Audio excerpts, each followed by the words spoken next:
The Late Night Alternative with Iain Lee on Talk Radio. We have ways of making you talk.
Evening, dear listener.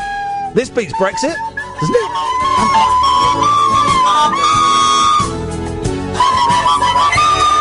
Loads of good evening. This is the Late Night Alternative. Iain Lee. Catherine Boyle will be here soon. She's just recovering from having watched A Star Is Born. Oh my God, that's boring. A Star Is boring. Thank you to everyone who over last week, we mentioned it on the show last week, and over the weekend, you know, we have a fascination with Toto by Africa. We play it occasionally on this show, and loads of you pointed me in the direction of this club. I think it was in Bristol that was, and it sounds like a great night out. They're going to be playing Africa by Toto on a loop for the entire night. Brilliant! And then you read the story further, and if they do have kind of like a submission. If it gets too much for you, you can go into the other part of the club, where they're playing cover versions of Africa by Toto. Well done, guys. Well done.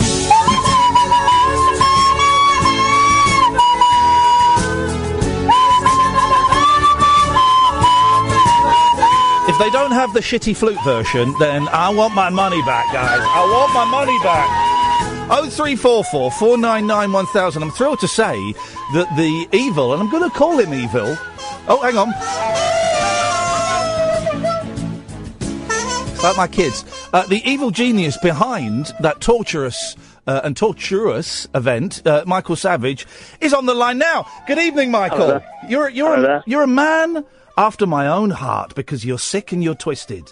High five. High five, brother! Let me get rid of that rubbish. So what the hell is going on, man? Tell me what's happening.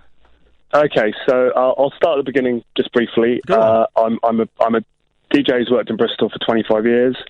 Over the past few years, I've noticed that Africa Toto, one of my favourite songs, has become the track to sort of bind the dance floor together. It's become a musical meme that's just huge. And I jokingly said to a friend whilst we were drunk that maybe I should start a night where that's the only song we play, because it seems to be the one that gets the best reaction. And it just kind of stuck, really. And 2 years later, I found a venue who were willing to do it, the Exchange in Bristol, and linked up with a Bristol-based charity who work in Malawi called Temwa, and the whole thing's just snowballing. It's gone crazy. Tell us about the charity. So who are they, and how, so like the ticket money is going to go to those guys, is it? Yeah, so basically they're a Bristol-based charity working with remote communities in Malawi, and to reduce poverty in a sustainable manner. So they're involved in things like AIDS testing, tree planting, water purification, education, that kind of thing. Cool. All good things, basically. Okay. And what made you choose them? Well, I looked at some of the bigger charities, and I felt I wanted to find maybe something that was a bit more transparent, and it was just a happy coincidence that they happen to be based in Bristol, and I know people who've worked with them before, and also they're very nice people, they're very approachable. Well, that's good. We want nice people. So explain. Tell me. Did you say it was in the Exchange in Bristol? Yes. And when is it happening? That one's November the 30th, which is a Friday, and initially it was going to be 5 hours. It was going to be 11 till 4 in the morning. Yeah. And then the other day I kind of pushed it to 7 hours. Yes! And then I thought, 7 hours just isn't enough, so I'm going for 12 hours. Mate, good, because I did think 5 hours was a little bit wimping out when I heard it, if I'm honest. I thought that's not a challenge. That, to me, that sounds like fun. But now you're going for the full 12. I think 12's got a good ring to it. I think it'll look good on my gravestone when, And have I got this right? That listen, I'm an old man, so I may use language that's slightly out of date. But the chill out room is going to be cover versions of Africa. If you just type in on YouTube for cover versions of Africa, there are hundreds. So basically, I'm going to put together a playlist, and so there's going to be no escape, basically. I know, because we had. I mentioned when I was chatting to you on Facebook, we had a really for me it was fun. For the listener, I mean, we lost listeners in their droves. We just played all the different versions we can find, and what's great is there are a load of choirs doing it, and they do the rainfall sound at the start, and some of them do really imaginative thunder by slapping their chairs. I've seen that one. It is amazing, actually, good, isn't it? But can you send me that one that you played with the recorders? I've not heard that one. Oh, yet. mate, it's great. If you type it, I can say it one more time on the radio before getting slapped. If you type in Africa, Toto, shitty flute, that will come up, and that's the one you want to play when you really want to get everyone out of the building. That's on the playlist. Yeah. So are you? So when you right? So you say you're a DJ. So what kind of stuff do you normally do? I suppose I'm kind of into retro nights, really. So I've run 70s nights, 80s nights, 90s nights, okay. And a lot of it's been tongue in cheek. So this is kind of taking it to the absolute extreme. So I'm quite comfortable with this, really. The 90s are retro now, but they were just like last week. It's come around. I mean, if you walk down Gloucester Road in Bristol, it's like going back to the 90s. The fashion, the music, it's back. Now, and also you said that there might be other nights like this happening. So this is something I kind of sort of predicted. There are 3 more nights. There's going to be one in London on November the 15th. Oh, brilliant! Which is now confirmed, and I believe the tickets sorry, that's November 15th. But I haven't written down the venue. But if you go on Facebook, you knew you were coming on the radio tonight to talk about this, didn't you? For crying out loud! I'm so sorry. I've got the other 2 though. But if people want to just look on Facebook for Totally Toto Africa, right? I'm going to the London one, and look for the London one. It is up. Totally Toto Africa. I'll tweet all this as well so people can find it. So the one in London, is that going on all through the night? No, I think they're going for. I think it's 5 hours. So my 12-hour record is if I complete it, is going to be in the bag. Okay. But then there are 2 other dates which I'm actually going to do. So there's Birmingham, December the 1st at the Mill. Yep. And Sheffield, December the 8th at Plug. Oh, mate, this is great. This is I think after 3, I'm gonna duck out. I think my sanity is gonna take a beating. I think I will come and tag team you. I'm there. I'm doing it. I will come and take that baton, and I will take it to the next level. Let's do it. And what have people said? I'm guessing you've sold tickets for this. People have got in touch. And go, yeah, I'm up for this. I mean, the response has been amazing. I've barely seen a negative comment, and there have been thousands and thousands and thousands of comments and shares. And I think we're pretty much sold out for the Bristol one. Oh, brilliant. And, so I think it's time to just set it free and see how far it goes, Honestly, Michael, we had loads of people got in touch last week. I guess the story perhaps broke last week, and were tweeting me saying, oh, this is brilliant. And me and my producer, Kath, who's recovering from having watched the tedious A Star Is Born with me, we were in hysterics at this. I love stuff like this. It's, if you want to get pretentious about it, this is performance art that you're doing. I think so. I think it's quite subversive. Yeah. Punk even. Yeah, it is. It's punk. So hang on. So let me just remind me. I've just tweeted the link. So the first one's in Bristol, is it? Well, actually, the London ones before now. Look. Well, yeah, they've kind of jumped the queue, but I'm not being proprietorial over it. I think, you know what? Let's just let it spread, you know. So I'm more than happy for them to go first, you know. And in fact, I can kind of, you know, observe and see how they react. Well, listen. So that one's London. That's November the 15th. Yeah. And you're November the 30th in Bristol. Yeah, Bristol's November 30th. Also, it's good. It's good that they go first, because if anyone dies or there is a murder, or you know, you can kind of see that happen and go, all right, we need to have some St John's ambulance standing by. Absolutely, yeah. Or counsellors, or you know, PTSD. Michael, listen, I wish you the best of luck. Maybe we could talk to you on December the 3rd, the Monday after the Bristol, to see how it goes. Yeah, I'd love to. I might not make any sense, but let's try. Let's do it. Best of luck, man, and I'm sure it'll be a huge success. Thanks a lot for your time, Michael. Wonderful, thank you. Take care. Cheers. Bye-bye. There we go. I've just say goodbye to Michael first. Michael Savage. I've just tweeted the link to that. Go on Facebook, type in Totally Toto Africa, and all the dates pop up. I love it. What a stupid idea, but fantastic. It's going to be one of those shows tonight. We literally got into the building at 10 minutes to 10. I've got nothing planned. I've got the Family Fortunes board game, which I bought for £5 in a charity shop today. It's got Vernon Kay on the front. That's how old it is.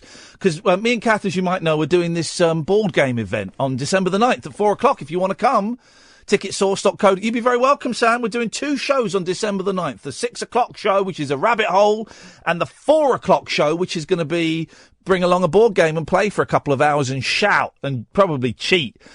So I've got my eye on board games in charity shops. So we've got this. If you want tickets for that, ticketsource.co.uk/Ian-Lee. Ticketsource.co.uk/Ian-Lee. I've got very little to talk about as a result of sitting through, and we left before the end, a very tedious film, which I will talk about in a second. So, Dion's on the switchboard. You guys can call in tonight, as per usual, about absolutely anything you want. 0344 499 1000. 0344 499 1000. It's free for most of you. Pennies at the most. You'll speak to Sam.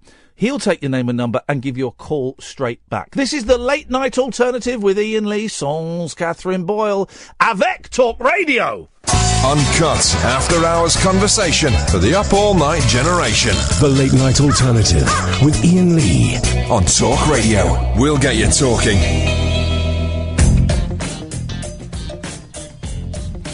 Oh, 0344 499 1000 is the telephone number. Just emailing one of the logbook holders just to make sure that they sent it today. There's a little bit of the logbook. There are 2 logbooks out there now, and neither of them have come back. And there's a little bit of a story about that, which I can't really go into. We'll wait until we got the logbooks, and then we'll go into the story. Michael, who we just had on, that to me is he's an inspiration. That is genius. I wish, me and Kath, and sometimes me on my own, we take chances and we, do risky, slightly silly shows that maybe have no point. But that is balls above and beyond. That is genius, is inspiring. To play the same song for 12 hours. I love it. Makes our board game event look tame. Which it won't be. It's going to kick off. You will be allowed to bring weapons to that. There's only about 40 tickets left for that. 40 tickets left to come and play board games with us for a couple of hours and shout. There's going to be a lot of shouting going on. 0344 499 1000 is the phone number. Let's go to Dion. Wow! Yes, mate. What's the echo? What echo? There's echo. Echo. Is there echo now? Hello? Yes. Yeah, I'm here. No, I know you're there. I'm here and I'm there. Was it echoing? Yes. Yes. Well, I'm on a landline. Are you on hands-free? No, I'm not. I'm not on hands-free. I'm just on my normal landline. Can you hit it? Not that hard. I did it just to please you. I'm not a fool, mate, all right? Can you hear me all right? No. Jesus. There is an echo on the line. It happens now and again. I don't know why. Well, it is... I think your line is being tapped. No, it's not. Don't get arsey with me because your phone. Right, I'm going to cut. I'm getting arsey. I know if my phone's been taken. Right, I'm going to cut you off. Call me back and. Right, thanks very much. Flipping it, the attitude. First caller. You missed it last night. Mr. Olbus phoned back in. He's not phoned in for 18 months, and at the end of the call, he went, "I've had enough of this." I mean, last night was a full moon. Right, let me give Dion a call back. It's not really worth the hassle. It's only Dion. You know what I mean? It's not like we got a great caller. It's a vibe vampire. But let's see. We got no one else, so we might. We got no one else, so we might as well. Imagine if he doesn't answer. Yeah, you're right. Hello. There we go. It's gone. Perfect. Beautiful. Yeah, I know. Yeah, it's funny. It happens now and again. Yeah. I haven't got a landline, and I keep thinking, I might buy a landline, and then I think, nah, what for? What for, really? Are you there? Yeah, I'm here. Flipping it. You never said I didn't know I was put that. No, we just spoke to each other. We were talking to each other. Yes, I know. And then you cut me off, and I got phoned back. Yeah, by me. And then we were talking to each other again. Right then. No, I have a landline because it's free. Sorry? Oh, okay. You got one of those packages. I haven't got a package. Well, I'll pay £30 a month for my broadband. So it's not free. I get free calls. But it's £30 a month. Well, it's not a lot, is it? Because I've got a smart TV, so I make the use of it. Okay, all right. Let's Dion. Cheaper than Sky and Virgin. Anyway, yes. Before I was going to stars, I had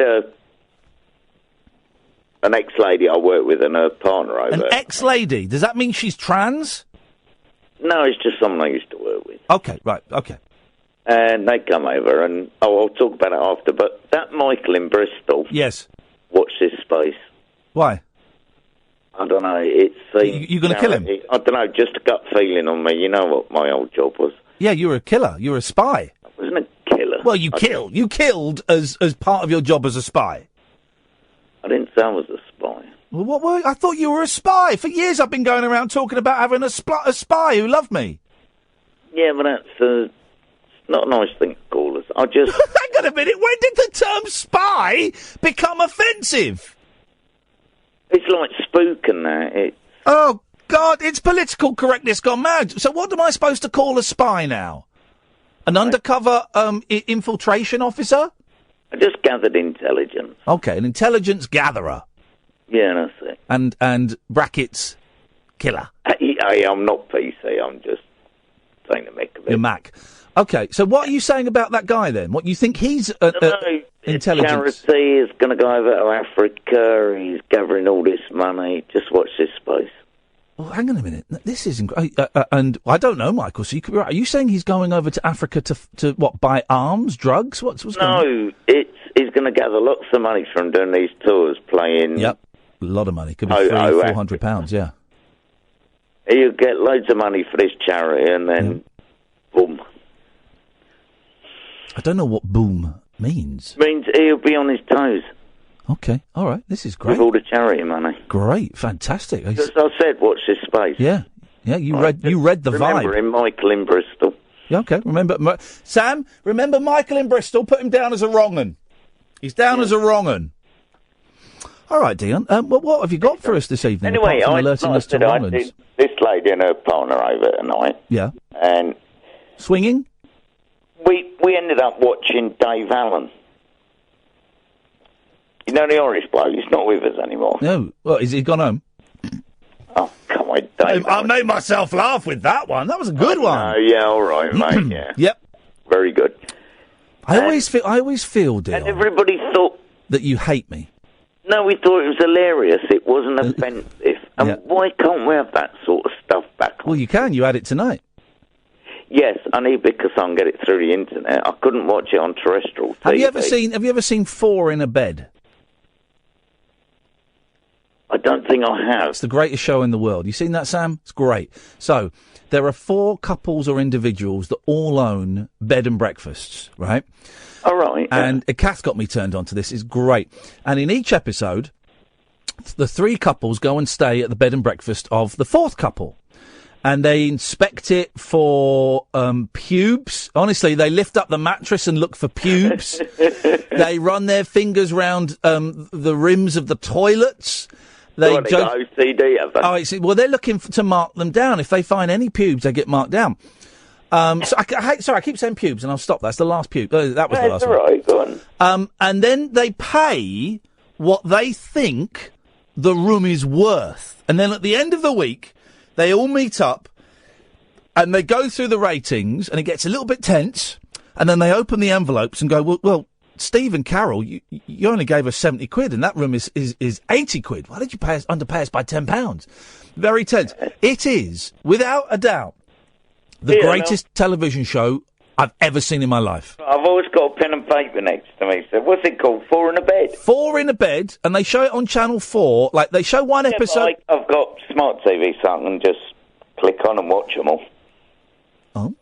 Well, OK, fine. 4 in a Bed. Well, it's like the internet on a TV. Internet on a TV? Blimey. It's called a smart TV. I've only just started to get Channel 5 on my TV. That's so stupid. I talked to you the other day. I bought the soundbar and that. Oh, yeah, the soundbar. I'm looking at soundbars. For the price, No. I'd get an optical lead. Yeah, so you got a soundbar for like 35 quid? No, it was just under 70. OK, all right.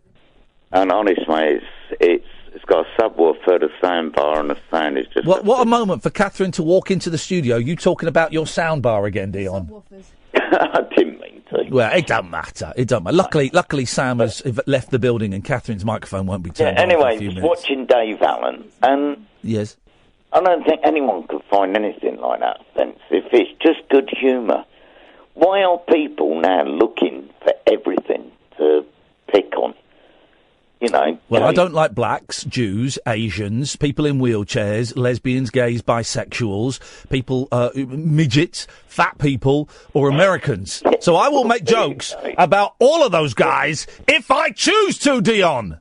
Or Donald Trump. Thank you very much for your call. It's much appreciated. 03444991000. Great to have you back, Catherine, without a microphone. Great to be back in the room. Thanks very much indeed. Let's go to Anita. You can go home if you want. Anita's on the line. Hello, Anita. Hello. Hello. How are you? I'm all the better for the fact that Catherine's microphone is turned off and Sam isn't here, and I like it. Which means I could say anything. Balls to you, Sam. I was about to let rip with a few choice swears. I was about to let rip with something else. I'm very well, Anita. Got a little, if you've asked, I'm going to tell you, got a little tickle in the back of my throat. But, right, okay. But I'm fine. But I'm very excited today, Anita, because I went for a test today. Go on then. What was that for? For glasses. I went for a spec test. And here's the good news, and then I'll give you the great news. The good news is, on my peripheral vision test, which is something I've often bragged to Catherine about, that my peripheral vision is excellent. One of the many things he brags about. Guess how? Why is your microphone louder than mine? Because it's the boss's mic. Hers is louder than mine, isn't it? Yes, it is, Sam. Guess, Anita, out of 40, what I scored on peripheral vision.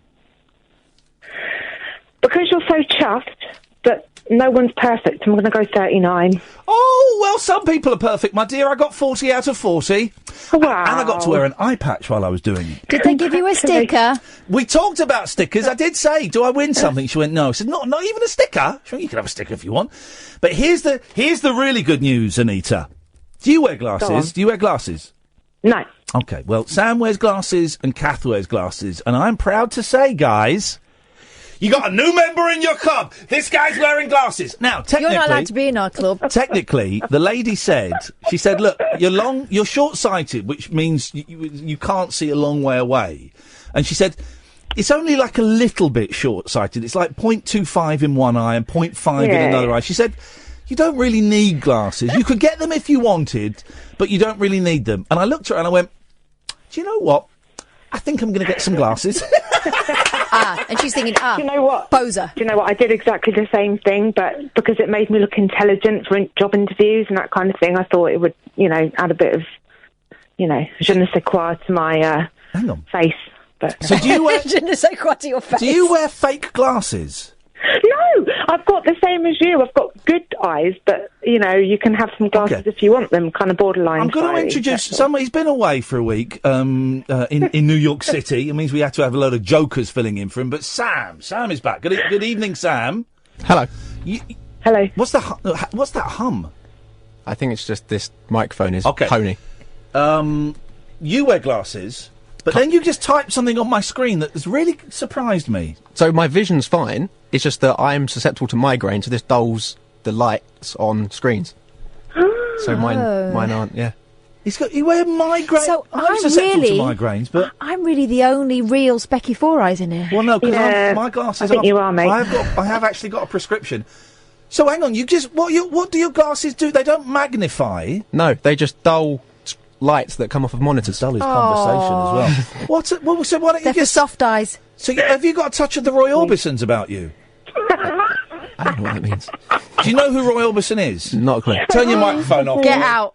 Doesn't know who Roy Orbison is. We need to arrange a training course, Anita, for all of the kids that work here on the classics. We need to get him on the travelling Wilburys. Yes, that's what we need to do. That's what we need to do. Anyway, Anita, what... He thinks that's some sort of stomach complaint. You could probably get an eye patch for that. Anyway, Anita, what have you called in for tonight? You're already my favourite caller this evening.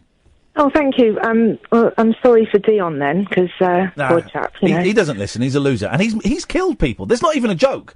No, it's not a joke. He killed a man in China, and he killed a man, I think, in Budapest, just to watch him die. No, under the orders of the Queen. Yeah, he reckons. Shut up, man. Catherine doesn't believe that he's actually a spy. I think it's all bullshine. Whoa.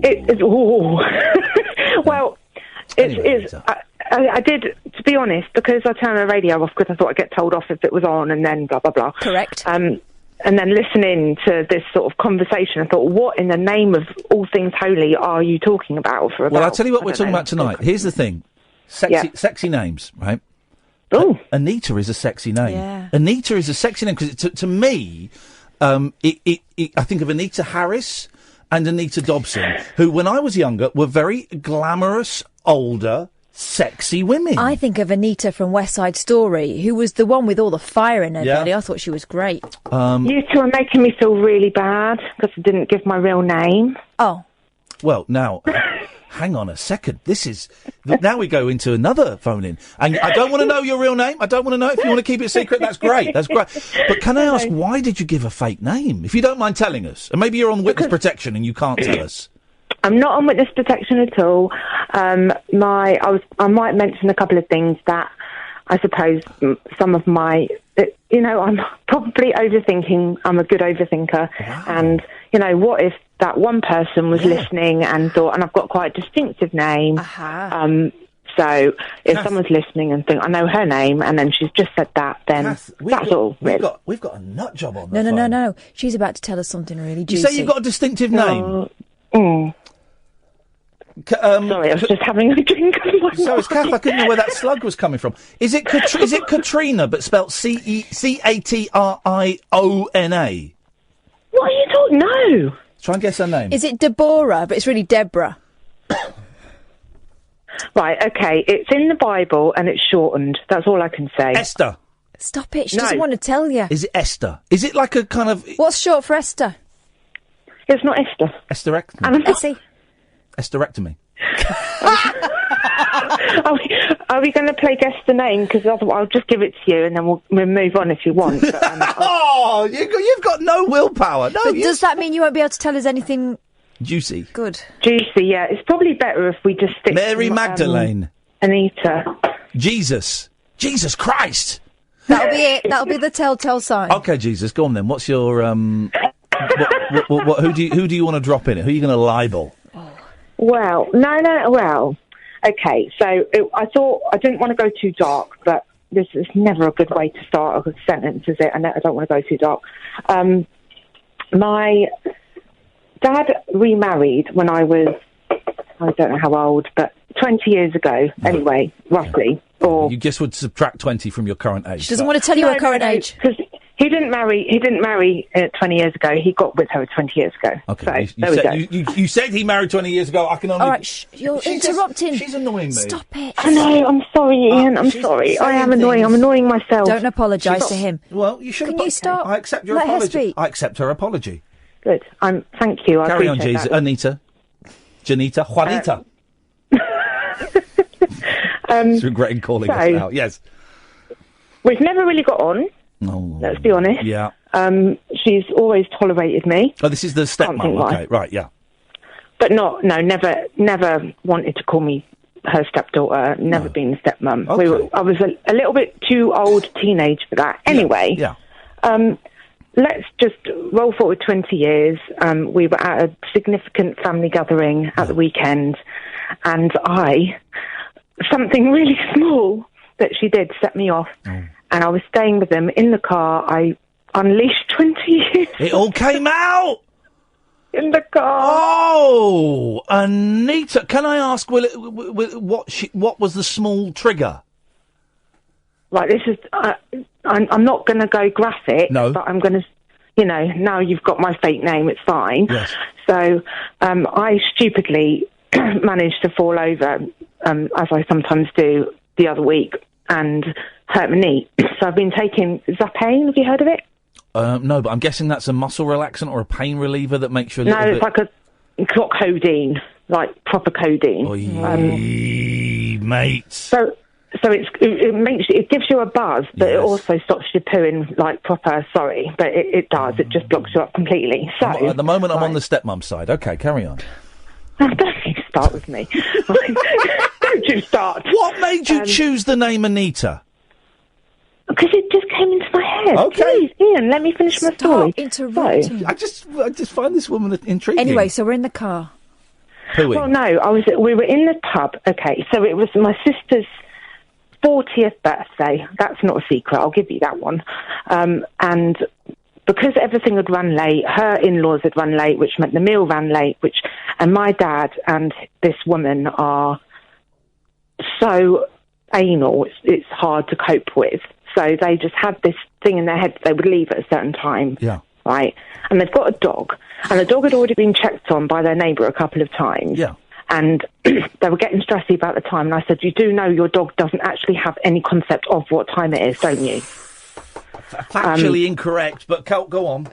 What, a dog watch? Okay. They know when mealtime is. They know when the sun... They've had their meals. Night time. They've had their meals. Okay, so they know it's sleepy time. They know what time their master should... So, just saying. So I knew the dog would be fine. Okay, right. Bear in mind, this is his daughter's 40th birthday party. Yeah. Right? Okay. Okay. And then I decided before we left, which in the end I just agreed that we would leave because I was staying with them. I said, I need to go to the loo. And then I started giving everyone a hug. I mean, I live 300 miles away from these people, so I don't see them very often. Okay. So I started giving everyone a hug. And then this woman said, I thought you needed the loo. Oh. And I said, I do. Yeah. I'm just saying goodbye. And then 2 minutes later, while I was still saying goodbye, she said, aren't you going to the loo? I bet it was 10 minutes later. Went, sorry? So, I was just saying, I bet it wasn't 10 minutes later. How dare you? It wasn't 10 minutes later. Honestly, it was 2 minutes. She was standing in such a way that was blocked. It was like she wanted me to walk in front of her. Oh. They just wanted to leave. Yeah. When they make a decision, they want to do it now. Yeah. So I was there and I said, okay, I don't feel that you need to nag me about going to the toilet because it's my sister's 40th birthday. But okay, I'll go now. And then I got to the loo and I got stage fright. I just couldn't go because I was worried about them getting annoyed with me. And this, but here's the thing, right? And you called your dad anal. This is the actual Freudian definition of being anal. Being anal, controlling you can't control everything else. You control your bowel movement. Yeah, but it just shows how wound up they got her.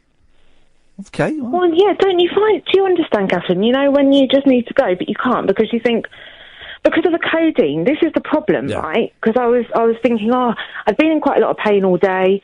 been in pain with my leg and, you know, uncomfortable, but I'd been, like, on the go all day, and my mum and my dad were both there, but obviously they're not together, so I was trying to be the peacekeeper and make sure everything went smoothly, and it was just, you know, there were so many variables that could go wrong. I was just maybe a bit kind of trying too hard, if you know what I mean. Yeah. But anyway, it was just that last bit. So all it was her asking me twice, I thought you were going to the loo. Oh. And then because I couldn't go, I got in the car and 20 years came out. Oh, no. I don't know why. Well, then, no, that makes perfect. I know, I can tell why. It makes sense. That stuff has to come out at some point, and also, you know, you're on a drug that's giving you a bit of a buzz, and it does relax things, including relaxes your lips. Those things relax your lips, you know. And you bunged up downstairs, and she was being a dick. She was. Well, the trouble is, right, I don't know how you feel about passive aggressiveness, but I would personally always go down the line of be direct. Yep. Rather than clearly hating someone and not telling them, but they know anyway. Yeah. Well, you know what I mean? Yeah. Yeah. I do think, you know, choose discomfort over resentment. I do think, in being honest, I also think, you know, you don't need to go and, you know, horses for courses. So how long was it like a long rant? And were you really going back to, well, when I was 16, you did this, and then when I was 19, you did this? Absolutely, 1,000,000%. Well done. I started with you tore my family apart when I was 15, and I left. The thing is, I was talking to my sister yesterday, and I said, I didn't even get the tip of the iceberg. Hey. I said, I need another car journey with her, because... I don't think that's happening. Yeah. How long did it go on for? About 25, 30 minutes. And yeah, it was what was Dad just like sat there stony faced? Was he asking you to be quiet? No. My dad started shouting at me because immediately he would have jumped to her defence. And then in response to that, I shouted back. And then she said to me, you need to stop shouting, your dad's trying to drive. And I said, I think you're fine. He started shouting back. And then I feel bad about this one. I said, and he's a dangerous driver anyway. He's always tailgating people. Oh, I hate that. I hate tailgaters and people hogging the middle lane. And someone very close to me was a middle lane hogger, and I'd just have to sit there and bite my tongue. But that would have come out at some point in an hour. You did sit in the middle lane the whole time. Supposed to move over. For overtaking. It was horrendous. But you know, I thought, why are you doing that? You know, it's like your brain's going, shut up. You don't need to say that. My mouth had just gone. It was like someone had taken a plug out or something. It was... Do you feel better? In a way I do, but what I wanted to say on a serious note was, so I got home... got back to my dad's in silence. Yeah. Like, went into the bedroom, locked the door. Yeah. They went to bed. And I cried and I cried and I cried for about 3 or 4 hours. Yeah. To the point where the dog was in my room and he kept looking at me. And I thought, I can't even look at the dog, so I had to put him away. Well, he wouldn't know what time it was, as you said. So no, exactly. Who cares? He didn't know that. He didn't know it was 2 o'clock in the morning. No. So, and then in the morning, I rang my sister and said, I just need to get out of here. There's no way that I can stay here for 2 nights. No. And then after a lot of toing and froing, she rang him and said, just get her a hotel for the night. And then, because I was going to see my sister yesterday anyway. Yeah. I feel sad about the fact that I may have lost my dad, but the night before, so the night it happened, I have to completely, like, my brain and mouth have lost sync with each other. Sorry, I've got it back. I was feeling like, because I've got a history of clinical depression. Yeah, we go, yeah. And I know that you're a big nut job advocate for talking. A big mental case, yes, correct. Advocate for talking about mental health, but yeah, maybe the others as well. Why are you telling us? And I'm glad you are telling us, and I hope you get some relief from this, and we're having a laugh, even though it's horrendous and it's fascinating. But why? Because we haven't spoken before, have we? No, and I'd wanted to. So I've got a really it's a long-winded way of saying. So I've listened to your show a few times. I appreciate that you're an advocate for talking about mental health. When I was in the hotel on Sunday, I watched Bodyguard, the last Bodyguard. Okay. And the way it ended, I felt was... Spoiler, just guys, listen, I've never seen The Bodyguard. I couldn't care less about it. I'm not mentioning it in case people haven't seen it. Some people get precious, so we just switch off for a minute. Don't have a go at me. No spoilers. I promise, no spoilers. Yeah.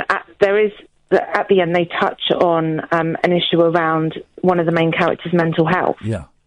And he's going into an occupational health appointment. And saying, it basically ended him saying, look, my name's David and I need help. Okay.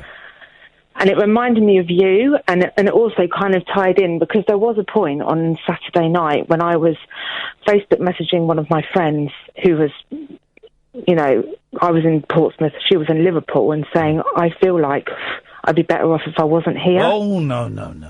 But, you have those moments, and obviously I was tired and I was stressed and whatever, but it was a grim feeling. Yeah. But then I watched The Bodyguard. I thought of you. I thought, I just want to phone you and say thank you, because I think what you do, even though you probably are a bit of a nut job, like I am too, is you destigmatise a lot of the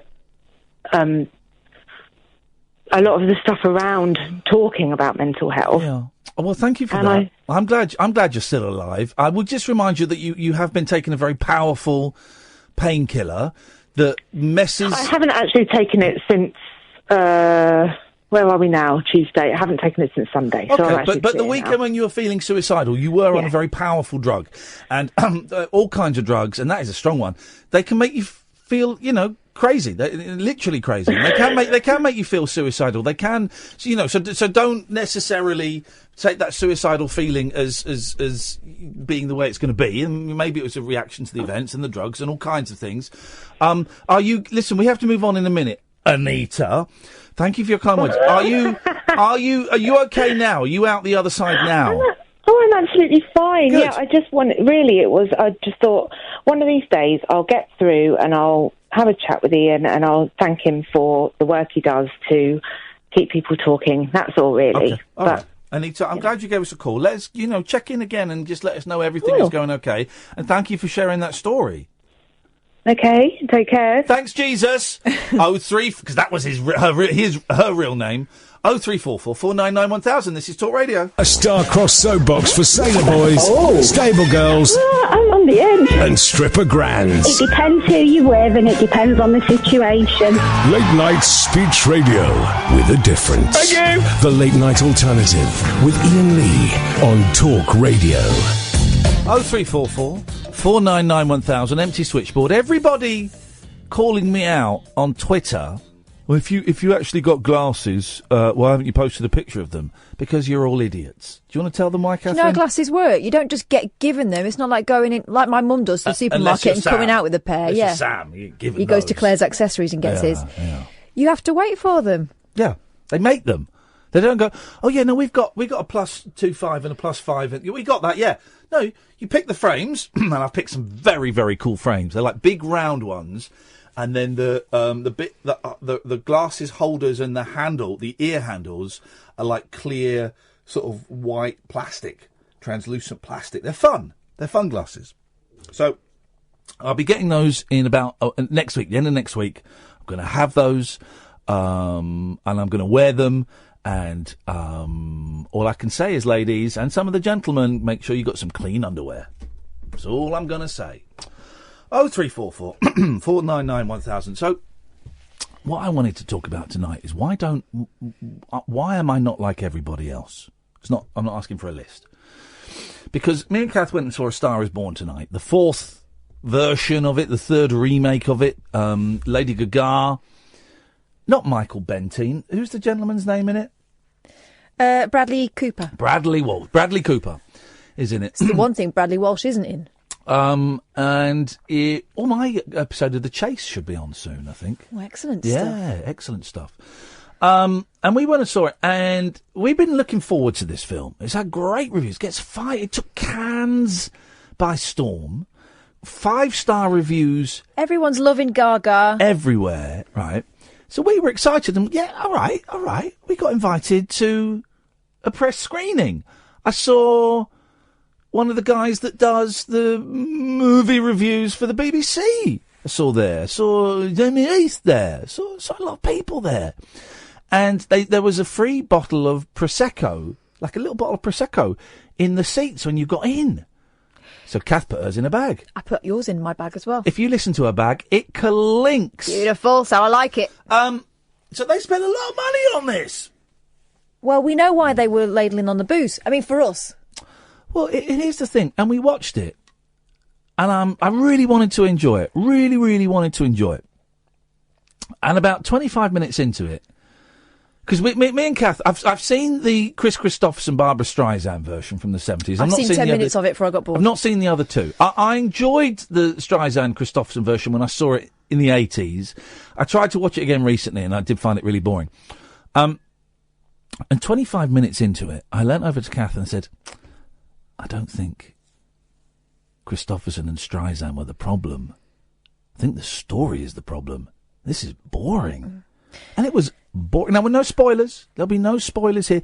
Suffice to say, it follows the Streisand-Christopherson story. I've not seen the other two. But it follows their story pretty closely. All right? Pretty closely.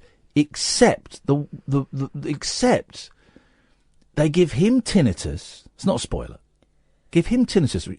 And they seem to take away the jealousy. The jealousy is what fuels the other movies, I think. The older male performer jealous that the younger female performer is overtaking them. Whereas in this one, Bradley's he's quite kind of sweet to her. He's just a bit rubbish. Yeah. And I thought it was boring. And I'd love to know if it's getting 5-star reviews, and I'm sat there and I didn't dig it. I thought it was dull. I enjoyed bits of it. I thought Cooper looked hot. I thought that the scenes that they filmed at proper concerts looked amazing and sounded great. And there's a bit about boozing and stuff which I dug. And also there's I've spotted the bit you're going to want to freeze frame on the DVD. You get like a half a second of Lady Gaga stood up in the bath naked. Smooth as a ski ramp down there. I was going to say, it's like looking at a Barbie. So you're going to want to... I might get the DVD for that. I'll just buy you a Barbie. Thank you very much indeed. But it got me thinking, right? I'm very contrary.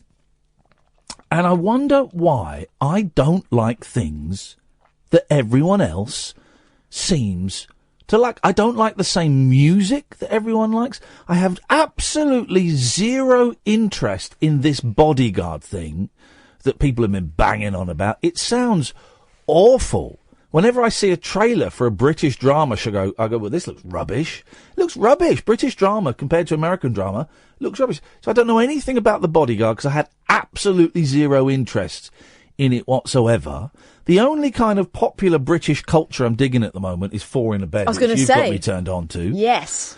But everything else, I don't like the same music as people. I don't like the same movies. I have zero interest in the same television shows. What the hell is wrong with me? Why am I different? I don't know, dear listener. Mate, can you turn the aircon on? Sorry, it's really drying my throat. I've got a bit of a cough as it is. Thank you very much. I've totally lost my train of thought now because I've got I've got a frog in my throat. I'm getting a sore throat. That's the way. Get some in the news. Get some in the news. Yeah, get some in the news. We're cool, man. We can make it to the news. But I keep coughing. But it's just got me. Am I destined to live my life as a sad? Doesn't Sam look like Robert Peston with his hair like that? He doesn't. He looks like Robert Peston. Yeah. He doesn't know who Robert Peston is. Of course you don't. No. He was friends with Roy Orbison. Am I destined to live? You know, today, and I'll post a picture of it. My day was spent building my third set of shelves for my records, and then putting my records in there and filling it up. And I think I need to get a fourth set. And I'll send you. I'll post you a picture on Twitter. The top row, apart from like the last 8 albums, the top row is all Monkees albums. That's insania. And that for me was sex. I was going to say, that's moving your girlfriends in. That was sex, was doing that. And what is going to be even sexier is I'm going to do, because I've got lots of same issues of, the same albums, but different issues. Like, I've got the original Coal Gems, then I've got the British original RCA, then I've got the 80s Arista. Ian. Then I've got the Rhino. Come back in the room.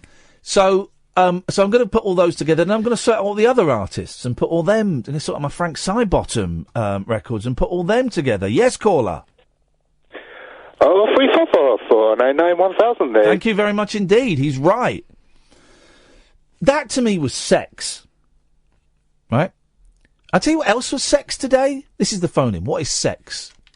0344-499-1000. I'll tell you what was sex. I bought a flask. Right? I bought a flask. And sex for me, I've left it in the car. Sex for me was brewing up some coffee in my cafetiere, pouring it into my flask, drinking it at my boys' football match, even though they had coffee on, they had refreshments, and then in the cinema, getting my flask out. Had a nice cup of coffee. That for me is sex. Dear listener, this is the phone in from 11. What is sex? 0344-499-1000. This is the late night alternative with Iain Lee, avec Catherine Boyle, dans la Talk Radio. The late night alternative with Iain Lee on Talk Radio. We have ways of making you talk.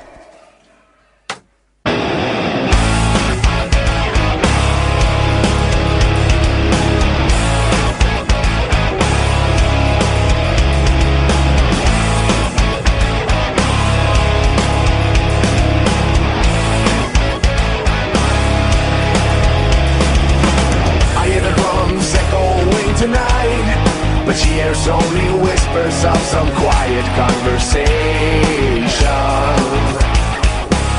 She's coming in 12:35.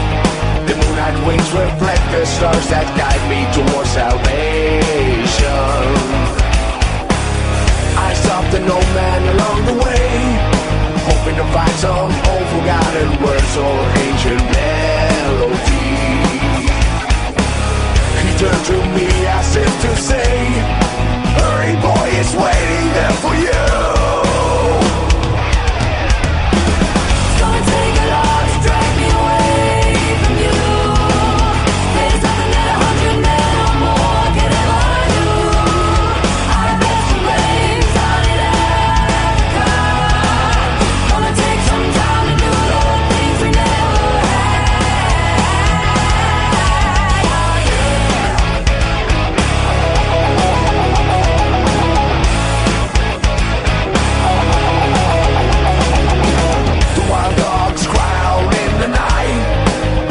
restless, longing for some solitary company. I know that I must do what's right, as sure as Kilimanjaro rises like Olympus above the Serengeti. I seek to cure what's deep inside, fighting off this thing that I've become. It's gonna take a lot to drag me away.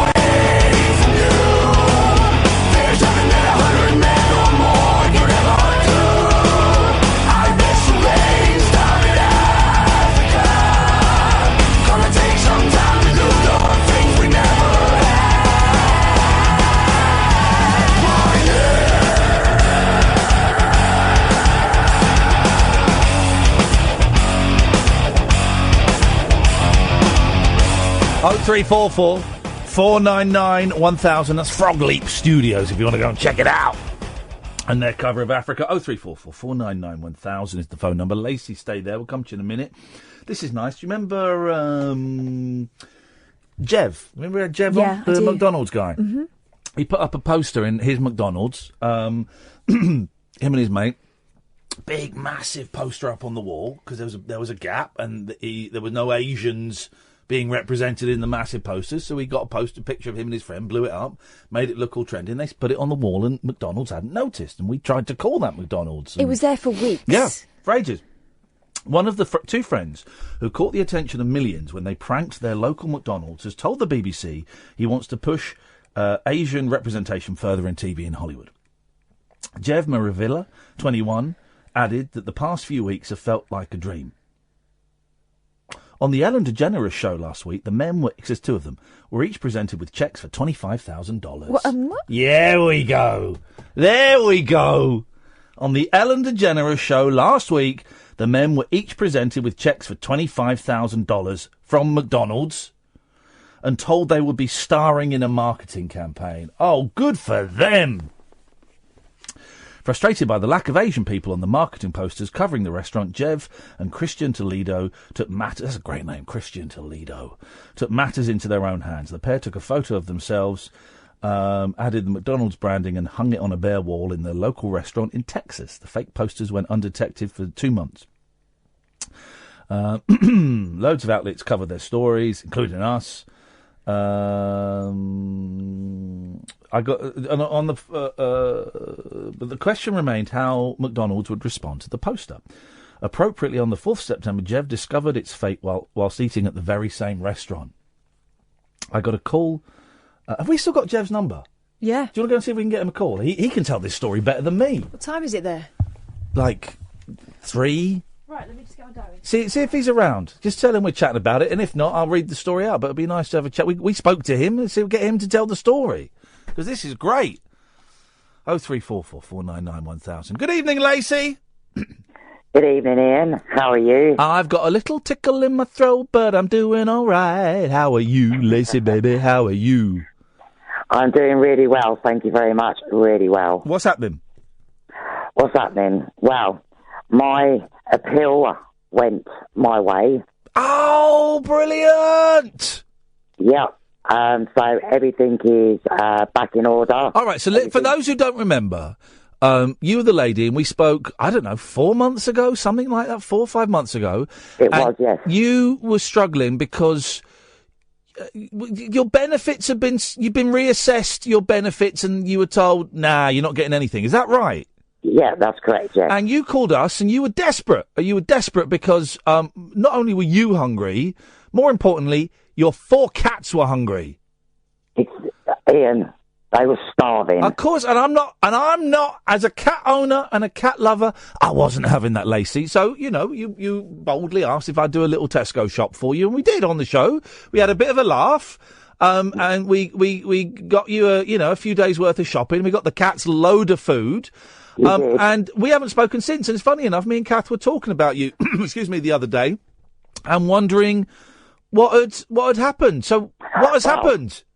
Well, I wanted to ring in on your show, but your show has been so funny lately. It's not been the appropriate time due to the things that you've been discussing lately.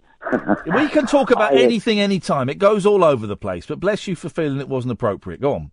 Yeah, so I'd just like to ring up and especially like to say thank you to Katherine for getting in contact with my MP because he really did. Well, I can't say too much, obviously, on air, but yes. So you got your benefits again? Yes. Has it been backdated to when they stopped it? Yes. Oh! What are the cats are dining on the finest hams from around the world. Oh, Ian, my cats, they're on tuna, salmon, they're having the best day. Good for them. Oh, I'm so pleased. And when did this get sorted out? Was it recently? It was at the end of July. Oh, okay. Oh, flipping out. All right. Well, you've been living the high life. Oh, mate, I'm so pleased for you, Lacey. That's absolutely brilliant. And Kath is a good sort, and she is great at kind of chasing people up and giving them a nudge, and she knows exactly who to speak to. So I'm thrilled for you. Hey, well, Kath, Lacey's got all her benefits back. The cats have been backdated. The cats are eating tuna and salmon. They're living the high life. There you go. She just punched the air. Oh, brilliant.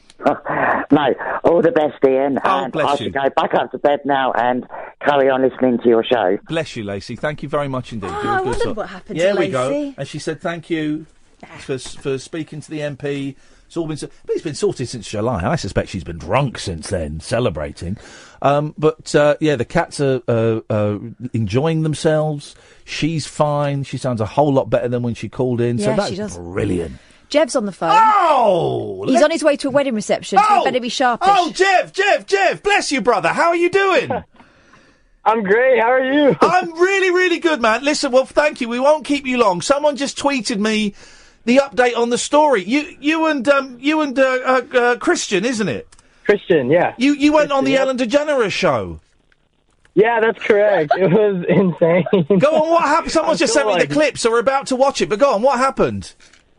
I don't want to spoil it because I mean you guys are gonna watch it, but like it was insane. They flew me and Christian off to Los Angeles. Yeah. And then we went on show with them. It was crazy. Like I skipped school for 2 days just for it, and I had to keep it a secret pretty much from like my classmates, my friends, and even like the professors at times. So I told them I had a very important interview in California, but in reality, like it's Ellen. So it was insane. I couldn't contain my excitement, you know. And what is this? Because we're reading the story. What is this? You were dining in the restaurant that you put the poster up in, and someone really high up in McDonald's gave you a phone call. Is that right? Yes, it's correct. It's kind of funny because it was me and my friends. My friends wanted to see the poster in person, so we ate at that McDonald's. And luckily, like, I guess the corporate office called me, and I got scared. And, like, the first thing I asked them was if I was in trouble, and luckily they said that they weren't. Brilliant. And that's, yeah, they said that they loved it, and they're all laughing about it over there. So I'm really happy it worked out for them too. And you're going to be listen. We've revealed the fact that you got $25,000 each, which is amazing. Yeah, it's insane. What was the first thing you bought? A Burger King. No. I actually did buy food first because I was hungry after the show, but actually most of it's actually saved in my savings account, and then a portion of that I'll be spending more on video equipment because I'm into media production and I want to be up there someday in Hollywood. So having some equipment will actually hopefully help with my video skills. And are they going to feature you? Have I got this right? They're going to feature you in like advertising and stuff. Yes. They revealed on Ellen that me and Christian will be in a marketing campaign with McDonald's, and it blew my mind. I was like, wait, what? Are you serious? Like, are you sure they want us? I'm going to be honest though, Jevh. I think there are too many Asians involved in the McDonald's marketing campaign, guys. You step down. Let us white middle-aged guys have a crack at this. Jevh, try it out. Go ahead. They've been trying it out for years. And maybe you'll get it too. David, Jevh, honestly, someone's literally just sent me this, and I was reading the story out, and I went, well, let's see if we can get the guy on himself. Brother, I'm so thrilled for you. We're going to watch the clip in a bit. I'm so thrilled that this has worked out. I really, really hope that I'm joking about the Asians. I'm really hoping that, there is more diversity in McDonald's. And I'm hoping that this is just the first step in your career of choice, brother, because you deserve it. You're imaginative, you're a good person, and you're funny, and you deserve a break, man. So fingers crossed. Whose wedding reception is it? Who's getting married? Oh, it's actually my friend's parents' wedding reception. They're modern. They just renewed their vows, and they asked me to be a videographer. Oh, so I have my camera ready, and I'm getting ready to go film for them. It's gonna be great. Jevh, listen, have a lovely, lovely day, and I'm so pleased for you, man. Thanks a lot for coming on at short notice. I really appreciate it. Of course, it was such an honor. Thanks for having me. Oh, bless you, man. Thanks a lot. Have a good day. What a nice guy. What a great story. A nice guy. Go and thank him. A nice guy getting a break. When does that happen in all the news going on? Well done, Jevh. I'm so thrilled for you. Katie just sent me the clip, so we'll play Jevh and Christian on Ellen's show after this.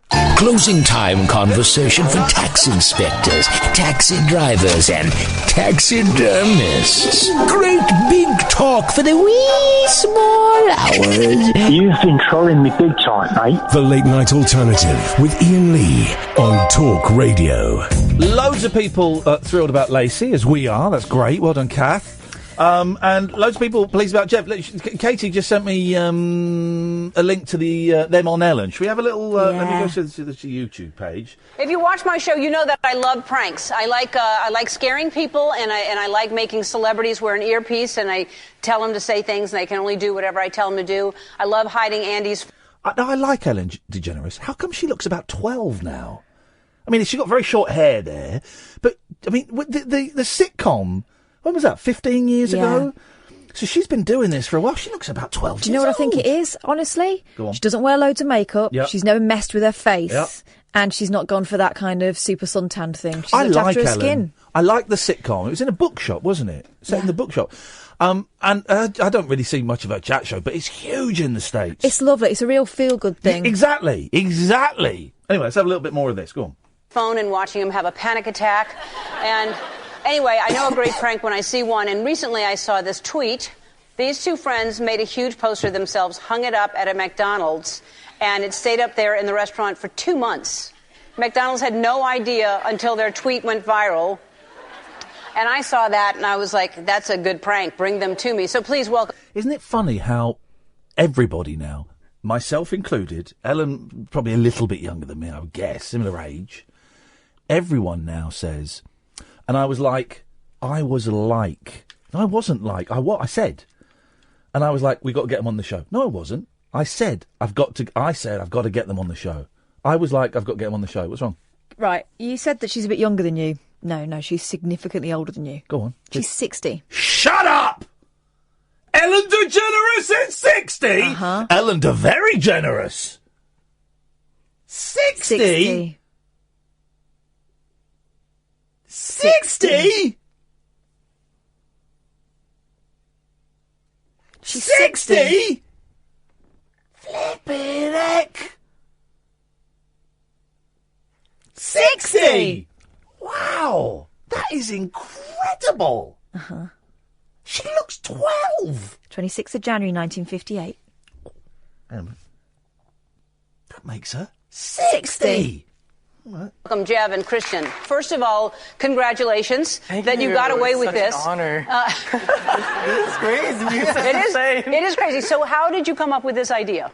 Oh, well, Christian and I, we actually go to that McDonald's. We were just pretty speaking often, to him, isn't that and funny? we sit in front of the wall where the picture's at, and Right. we sit there pretty often. We look up and it's we this got blank this bit. wall. Let's get so to, it's kind of like in pictures, and then we look back and we see if it was good, and we I just mean, kept doing this it cost back you and some money. Yeah. All right, so then you're house. We made we a know fake the bat. story. asking any questions. Nope. There's video All right. of them putting it on, which is great.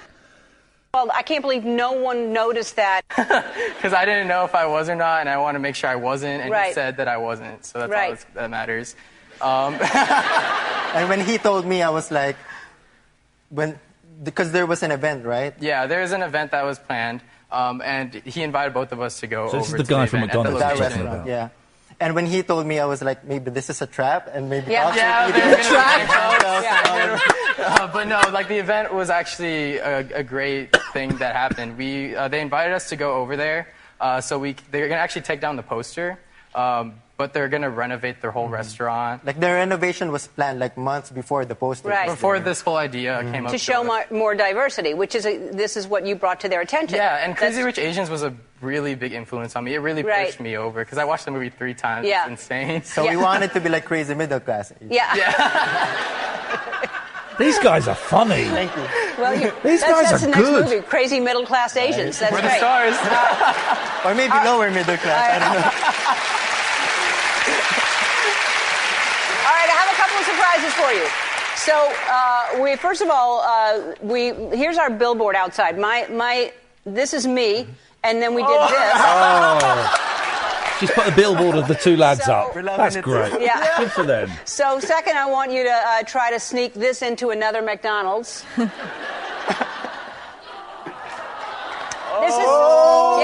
This is some fan art. A viewer named Tom sent this to me over the summer, and I shouldn't keep this for myself. This should go somewhere else. So you're going to sneak that into a McDonald's. It's horrendous. All right?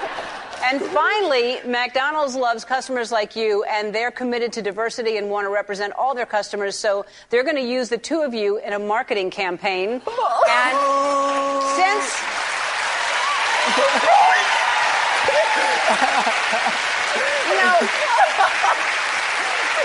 Are you sure? Get me evidence. Get me evidence. Not only that, but since you're in a campaign, they need to pay you, right? So you're each getting a check for $25,000. Giant checks. Oh, that's lovely. That's lovely. That is great. Well done, those guys. Good for them. They're going to be stars, man. They're funny. They're funny guys. And they're charming. Yeah. 03, thank you, Katie, for tweeting me that. 03 44 499 1000 is the telephone number if you want to give us a call. You'd be very welcome to. I've got a sore throat. I don't know. Can I read? I saw this story yesterday. It's quite a heavy story. Can I read it? Go on. And then we'll play Family Fortunes board game. Okay, let's. So they talk about clunky gear changes. I just saw this yesterday, and I saw the headline. I thought, oh, it's quite heavy. Go on then. All right, so the headline is, this is in the New York Times. 2-year-old boy with deadly cancer gets an early Christmas from his neighbours. Oh, no. Isn't it? This is going to end me. Isn't it? And there's a picture of a young lad, Shiloh Allen, holding her son Brody on Friday outside their home in the suburbs of Cincinnati. And there's Christmas decorations everywhere. This is going to be heavy, so bear with us. Then we'll have a break, and then we're going to play board game of Family Fortunes. So it's got that. That's coming. That's what I'm tapping there. We need to see if it works. 5 weeks ago, this is sad. 5 weeks ago, Brody Allen's parents were told their 2-year-old son's rare form of brain cancer meant he had 2 months to live. The boy's family realised he probably wouldn't be able to enjoy one more Christmas, so they decided to celebrate early, putting up a tree and decorations, and their Ohio neighbourhood followed suit. In his mind, it's just Christmas, said Mackenzie Allen, 21, Brody's sister. He woke up one day and the Christmas tree was out. He doesn't know it isn't really Christmas, he's just enjoying it. Brody's health has deteriorated, so he no longer has the energy of a toddler or the use of his left arm and left leg. He likes to be outside, so he often sits outside in a red radio flyer wagon, a blanket thrown over him. This is going to set me off. And a hoodie pulled over his head, while his siblings pull him around their neighbourhood in Coleraine Township, a suburb of Cincinnati. There he can see an inflatable Minnie and Mickey Mouse, a snowman, Santa Claus, and a Christmas tree on the yard of Barbara Elliott, a neighbour whose home is one of 6 in Allen's cul-de-sac that has been decorated for Brody. Imagine doing that. If you knew that was going on, you'd totally be out there going, yes, right, what can I do? Of course you would. I offered Mrs. Allen some pull-ups that I have my grandson who's not potty trained, and she said they weren't going to bother with potty training Brody because he had cancer, Ms. Elliott, 74, said, describing what she had heard from Brody's mother. It broke our heart, Ms. Elliott added, her voice cracking. So I said to my husband, we got stuff, let's decorate. Brody's family first learned he was sick after he complained in May about being dizzy. A doctor said it was probably an ear infection. Oh. The family was sent to Cincinnati Children's Hospital Medical Center for further tests, which revealed that Brody had 4 embryonal tumours. So I'm coughing as well as choking up. This is not good. With multi-layered rosettes. Oh, man alive.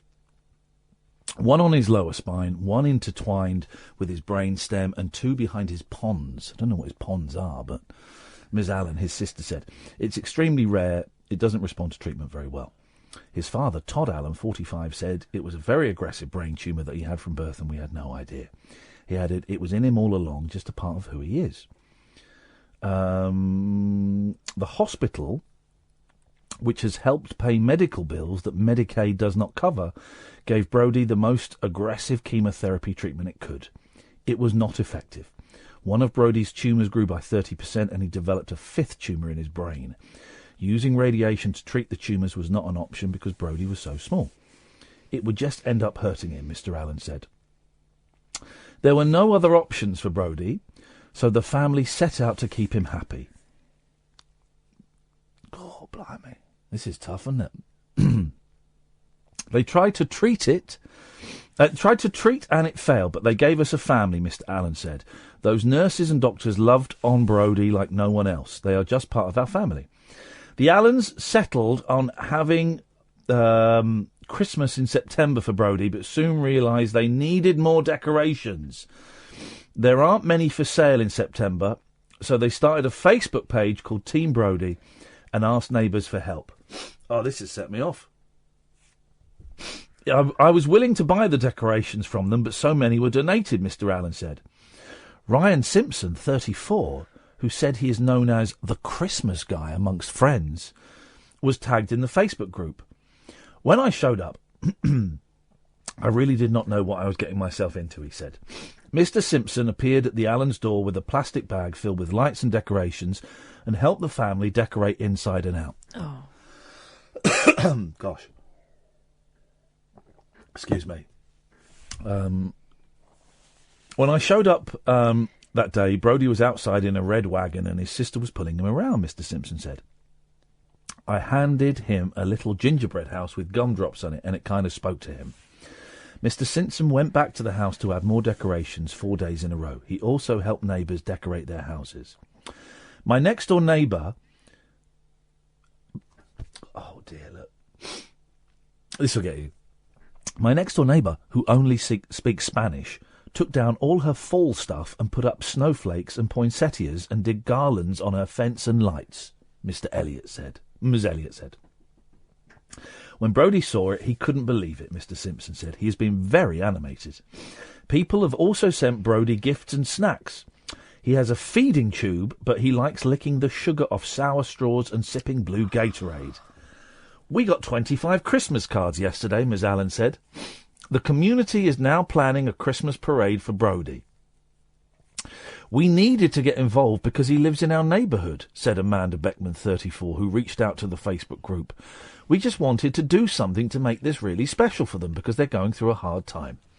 The parade is scheduled for September the 23rd. When is that? Is that today? That was 2 days ago. Sunday.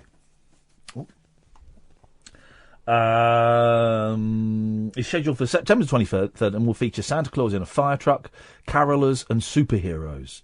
Some people just wanted to drive their cars in the procession. Everyone wants to be a part of it, Ms. Beckman said. Brodie has good days and bad days, but with these efforts he has a lot of good moments. It's emotional. Oh, God! Flippin' heck!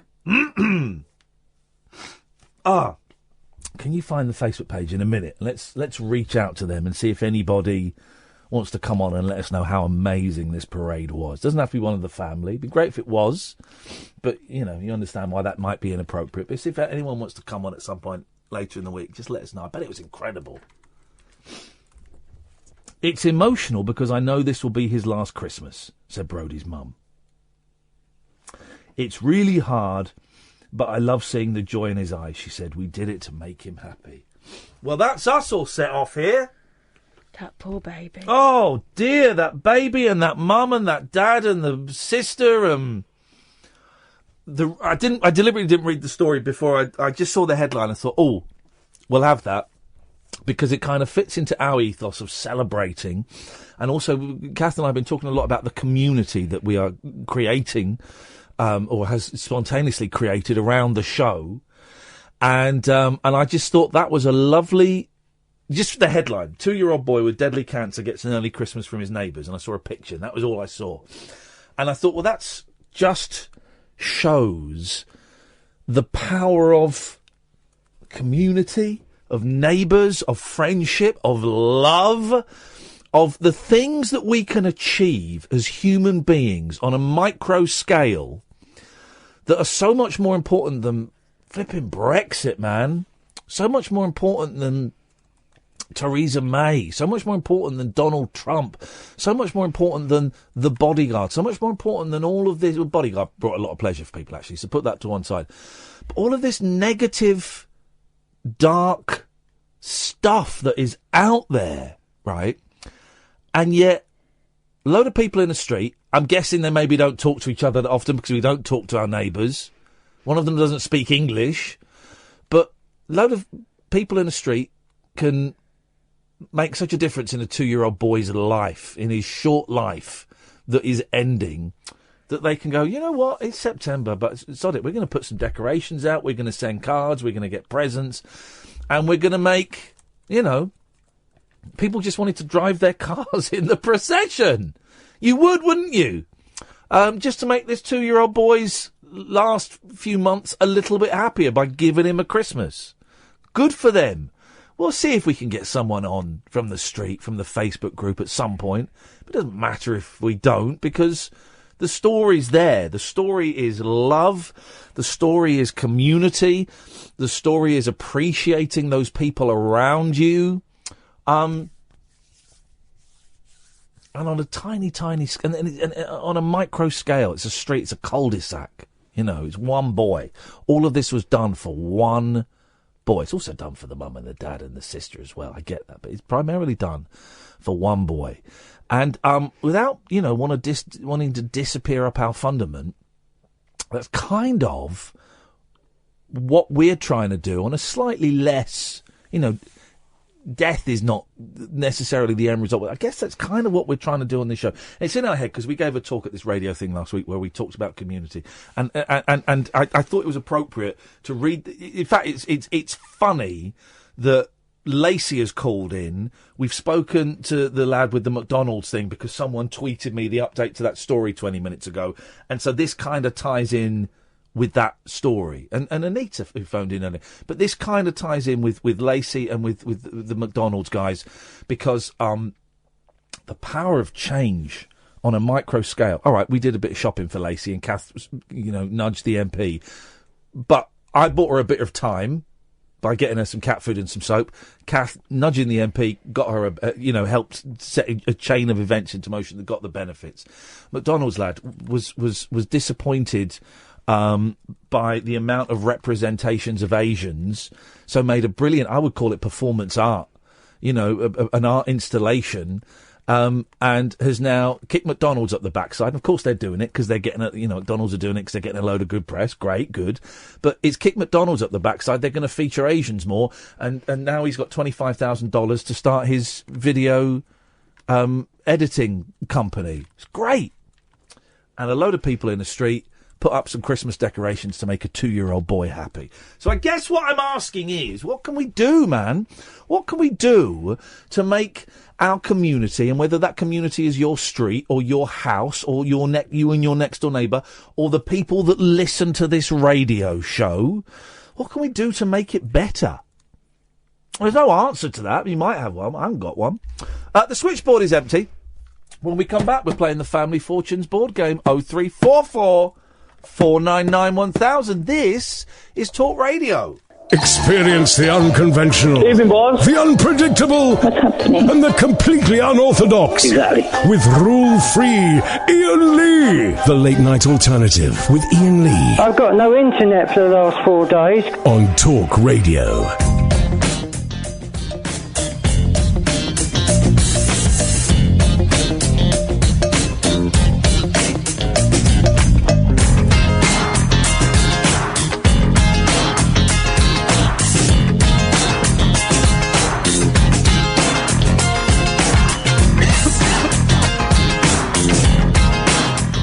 I've just tweeted that story if you want to go and have a look at that. I'm going to suck on hang on. A cough sweet, if you don't mind, because I've got this frog in my throat. And I know it's not nice for you. 0344 499 1000. You can call in about... Did you find the Facebook page? Yeah, I'm just writing a post. Beautiful, thank you. Let's see. It doesn't matter if we don't, but just let them know that we thought it was a beautiful story as well. I've just said that. We're so very touched by such beauty and kindness in the face of such a tough situation, and wanted to send love across the Atlantic. There you go. Fantastic.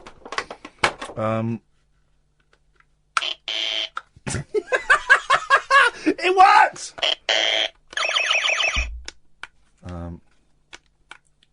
I don't know. Hang on a minute. Okay, right, hang on. Right. So, look at this one. This is a £5. This is the best £5 I've ever spent. It's in a very expensive charity shop, right, where I live. There's loads of charity shops, 6 barbers and loads of charity shops. And some of them are really good value. Some of them are really expensive. This shows how expensive this shop was. They had one of the biggest selling albums on vinyl, original pressing, of all time, Paul Simon's Graceland, right? Sold 50 million copies of that. So that means there are loads out there. How much do you think they had it on sale for, Catherine? Paul Simon's Graceland. I mean, it's a classic, isn't it? It's a classic, and it was one of the biggest selling albums of all time. So there's loads of them. Right. £8. £20. What? Okay. What? Could you move your phone away from that microphone, please? Is it me? Yes. Right. Well, this is weird. So this is the it's Vernon Kay era Family Fortune. So a little bit naughty.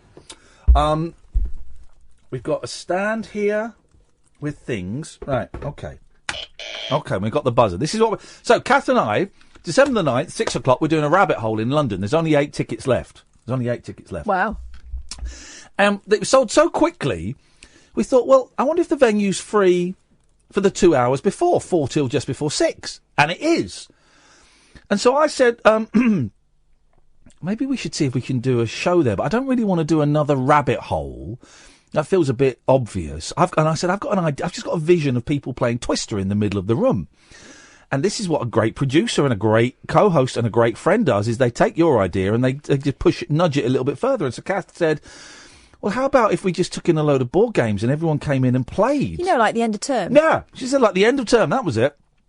And I sat there, and normally I poo-poo Kath's ideas, and I tried to think of a reason to poo-poo it.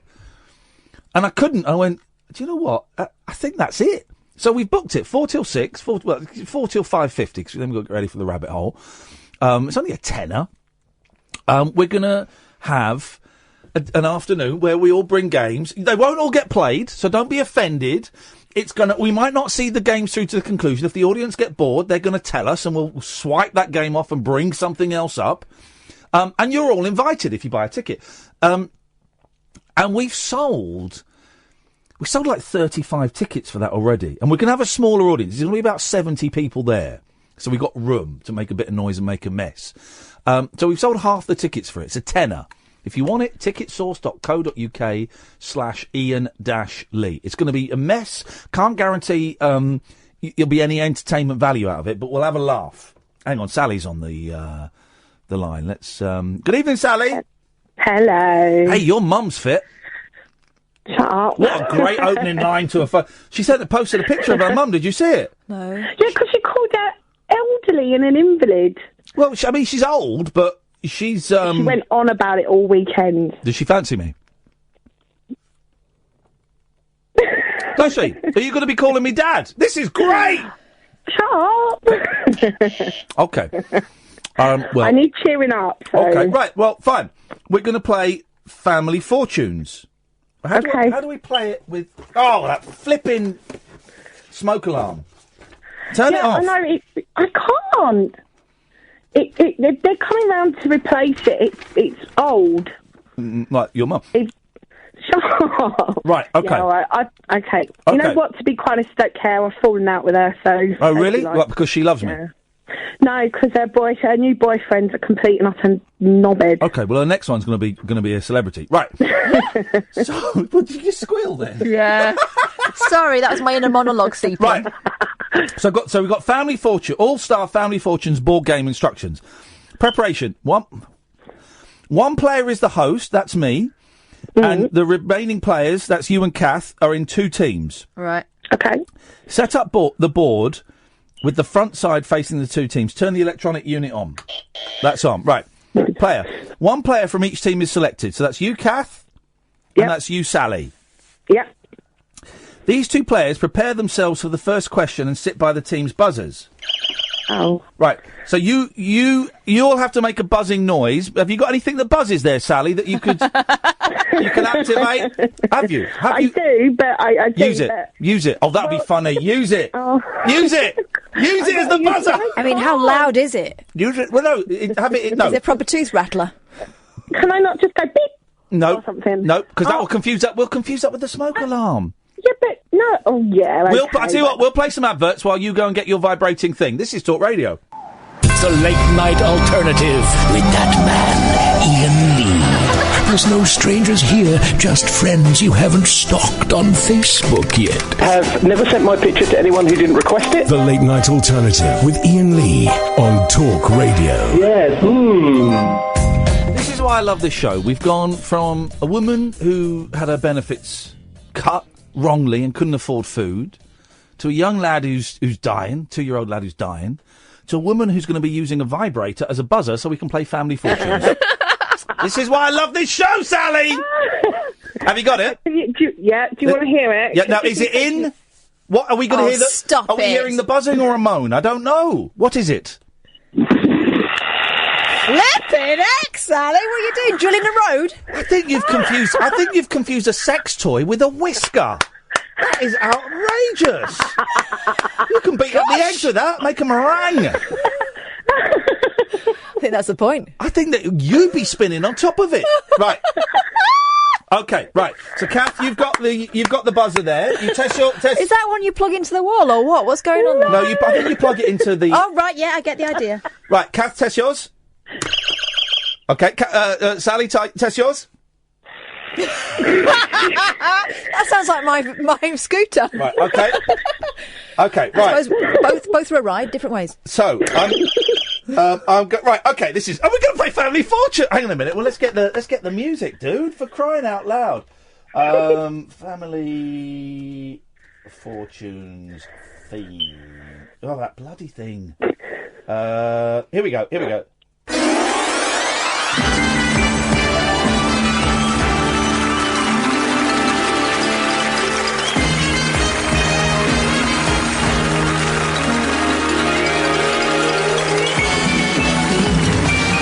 I hope you're waving, Sally. Yeah. I'm going to do the double-hander. I want to tell him. She can only use one hand. For obvious reasons. There we go. Right, that's enough of that. Right, so you've got to buzz in if you know the answer, Yeah. right? Okay. So, okay, right. Right. You got to guess as well, dear listener, which Family Fortunes presenter I'm being. Right then. Right. So. Bernard Bresslaw. Well, is that an actual family? Okay, I don't know. No, I'm being an actual. No, Vernon Kay be like, oh, let's have a look at your boobs. Now. No, come on. I'll swap numbers later. Now, so here, naughty. So here, no, right then. I want to tell you a story. Max. Thank you. I told you it was Max Bygraves. I know, but I'm a good actress. Right. Right. Okay. So we're joined by the Boyle family. Hello, Katherine. Hello, Max. Who have you brought with you? No one. I'm just me. And we've got the. What would you just pretend your last name was? McNamara. No. What? It wasn't McNamara the other day. Ashton. This is what I said. Right. The name is McNamara. She said it was Ashton. You got Legally, it's Ashton. All right. Okay. Here's your first question. I haven't changed my passport yet. Anyway. Shut up now. Right. Here's the first question. Get ready on your fingers on the buzzers. All right. Yep. Name a measurement of distance. That was the Boyles, Katherine. A mile, Max. Okay, let's see if it's. I can't do a yes noise. So, I haven't got a ding. What's that? No, that just sets off a timer. Now you've ballsed that up. You shouldn't have pressed that. Right. Hang on a minute. Let me. Hang on a minute. You've not thought this through. No, I haven't. Of course, I haven't thought it through. Hang on a minute. I'll just get the. Hang on. Stay there. Here we go. Right. Okay. He was just going to. There we go. Right. That is correct. You said miles. That's the highest answer. I'm writing that. There are 5 answers. That's the highest answer with 48. Do you want to play or pass? I'll play, Max. Okay. So you go and sit down then, Sally, but don't sit on that. Yeah. Okay. Okay. That music. Taking the throne. Right. Shush. Right. Okay, Katherine. So you've got miles at 48. What else would you like to say? I would like to say yards. Yards is the 5th most popular answer. That's 4. That's your time up. Right, go on. Well, you got a time limit. Oh, have I? Yeah, Just go on. press You got 45 seconds. Kilometres. Kilometres. Yeah, that's the 4th most thing with 5. Yes. Metres. Are you looking at metres? No. Yeah. Okay, that's with 28. And Got one more to get. In the time. Oh, miles. Time is running out. Got miles, yards. metres. You say kilometres and yards. One more to go. Distances. Yes, measurement of distance. Name a measurement of distance. Now, keep thinking over there. Acres. You got, what, 2 more guesses? All right. It should work. It really should work. I don't know what that was that. Keep thinking over there, Ashton McNamara's. Time's up. I don't know if that's because she was getting bored or because she wants to answer. What is your answer, Ashton McNamara's? I'm going to go with feet. Oh, it's good. Incorrect. Boyle win the first round. It was centimetres. That's not distance. Of course it's distance. Length. Again, back to... Right. Well... Yeah, hello? Exactly. I mean, an inch, right. if it's anything. Okay, right, okay. So we go to the next round. Oh, this is a good one. It's exciting. Okay. This is a good one, right. Fingers on buzzers. Name... Oh, this is great. 5 answers, right? Name a type of shirt. Boyle. A type of shirt. Okay, here we go. Gotta hurry you up. Rugby shirt. Incorrect. Right, we go over to the McNamara Ashtons. Do you want to... Can you name one? Yeah. Right? Football shirt. We go back to the Boyles. Polo shirt is the second most popular answer at 19. Now, you've got it wrong before. Button down. Do you want to play or... Play. Hang on, do you want to play or play? Play. Okay, right, so you got... Okay, so you're going to play. So you've got 45 seconds. Okay. Starting now. Button down. I don't know what that means. Henley. No. You've totally ballsed this up picking this because you're not very fashion conscious. What? I can tell by from A blouse. Blouse isn't a shirt, it's a blouse. Okay. She's got 1 so far. Polo, number 2. There are 5. T-shirt. Yes, that's the most popular answer, and that's 45. That's the number 1. Okay, you got 2. Keep thinking McNamara Ashtons because she really is rubbish. Yeah. Here we go. Come on. Undershirt. That isn't the thing. It's a vest. Nightshirt. No, that's not a thing. It is a thing. Time's up. Right, you're getting on my nerves now. Now. McNamara Ashtons. You've got T-shirt and polo shirt. You've got 3 more. Type of shirt. Type of shirt. Give us a few ideas and then we'll pick one because that's what they do. They go down the line, doesn't Okay. Granddad shirt. Okay, yeah, that could be one. Yeah, okay. Collarless shirt. I don't know. Okay, yeah, that's a granddad shirt. That's a granddad shirt you've just. Is it? Oh, I don't know. Yeah. Okay. No, we've done polo. Who are you talking to? If you actually got members of the family, then they're allowed to help you. All right, name the type of shirt. Cricket. That's not it's a jumper. I tell you what, ignore him. Jumper. Yeah, it's a jumper. Cricket. No, done rugby shirt. No, I'm going to go for granddad shirt. You're going for granddad shirt. Yeah. You're a dick. Oh, for God's sake. Number 3, it was business shirt. Business shirt. Number 4, it was collared shirt. And at number 5, it was Hawaiian shirt. What a load of old shirt that was. All right, we got time for one more. Okay. One more round. Okay. Let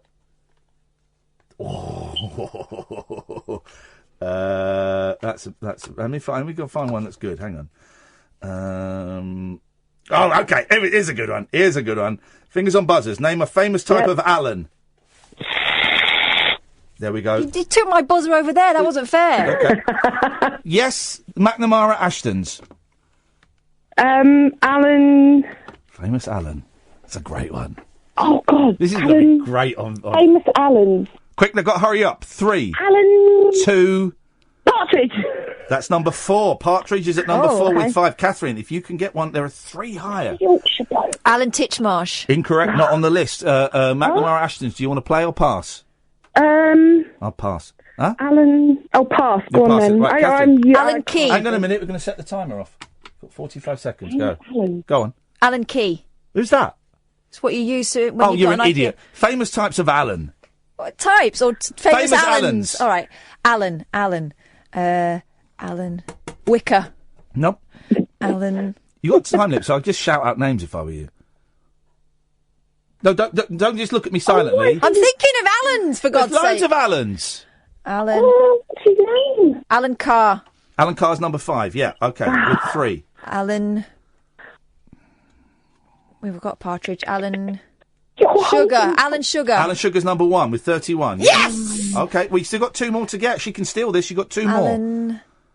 Google. Time's up. Did you shout booby? Shout Google. No, Google. Alan Google, the famous Alan Google. Who invented Yahoo? You've got two. One of them's a sportsman, one of them's an actor who's dead. A sportsman and an actor. Oh, Alan Rickman. Yeah, Alan Rickman! You've won! You've won the game! No. You've destroyed Catherine! You've destroyed Catherine! Is that possible? Yeah, it's possible because she's destroyed... I've just won 2 games out of 3. Oh, hang on. The team... we got big money round now. Yeah, we got big money round. All right, tell you what we'll do. Okay. Do you want to come back next week? No. Do you want to stick around and after the news... I want to come now. Sorry. Oh, come on!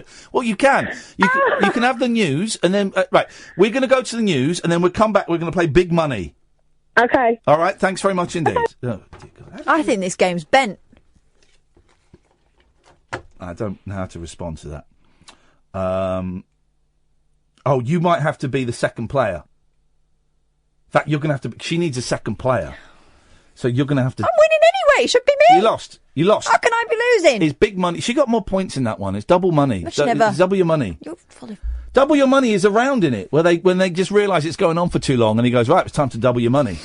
So you're going to have to... But you're going to have to go and sit in a soundproofed booth. Go and sit in the talk... When we come back, you're going to go and I hate to do this to you, you're going to have to sit in the Talk Sport studios. Yes, you are. No. Yes, you are. Why? Because you've got to listen. Oh, we didn't mean to have the timer on then. Right, I've remember how this works now. Okay. I don't like this game anymore. Well, you're an idiot. It's Family Fortunes, or as they call it in the United States of America, Family Feud, is one of the greatest games of all time. It's got the original sound effects here. Listen. So, this is great. This is a fiver. This is great. This is my life sorted. We will not be... I'm surprised that works. We won't be playing this all night, so if you want to give... I'm getting a little bit lightheaded. Could you get me some sugar, some chocolate, please? Seriously, I'm close to fainting. All right. It's funny that your mate's going to faint. Just why you said, can you get me some sugar? Well, can you... Sounds like an inappropriate It's not inappropriate. suggestion. It's a man struggling to... there's not enough oxygen going to his brain. There's not enough sugar in his blood, so it's a man struggling to stay alive. Okay, yeah, I'll go. 2 chocolate bars, please. 2 Right. sugar bars, please. Sugar bars. Right away. Get paid for this rubbish. This is the Late Night Alternative, weeknights from 10 with Iain and Kath on Talk Radio. The Late Night Alternative with Iain Lee on Talk Radio. We have ways of making you talk. Mother phoned up last night, she was going spare. She was in a temper, pulling at her hair. Your sister's fault in a scruffy looking chick. Papa don't give a monkey, and this is what he said. I don't care, I don't care, I don't care if he comes round here. I've got more beer in the sideboard here. Let Mother sort it out if he comes round here. I said to me, Mother, let me have a talk to Dad. So he comes to the telephone, it wasn't all fair. Says she's got no sense, silly little cow. And if he comes round here, there's gonna be a row. I don't care, I don't care, I don't care if he comes round here. I've got more beer in the sideboard here. Let Mother sort it out if he comes round here. I'd tell him something else and always never got a job. He hangs around the bank shop, a lazy little yob. Mother says, calm down, Dad, he's alright. But they're out there smoking in the passage all night. I don't care, I don't care, I don't care if he comes round here. I've got my beer in the sideboard here. Let Mother sort it out if he comes round here. If he comes round here, I got my beer. Let Mother sort it out to the sideboard here. Got my beer. Let Mother sort it out. I don't care if he comes round here. You think he was a tramp with a stubble on his chin? He looks like something that the cat's brought in. Never got no money, smokes all my fags. Got holes in his soles and he's hanging in rag. On top of that, he should have told her why I got the ump. She had a skinny little granny, now he's sticking out the front. There's nothing to fit her. She's running out of clothes, and if he would take a liberty to punch him on the nose. But I don't care,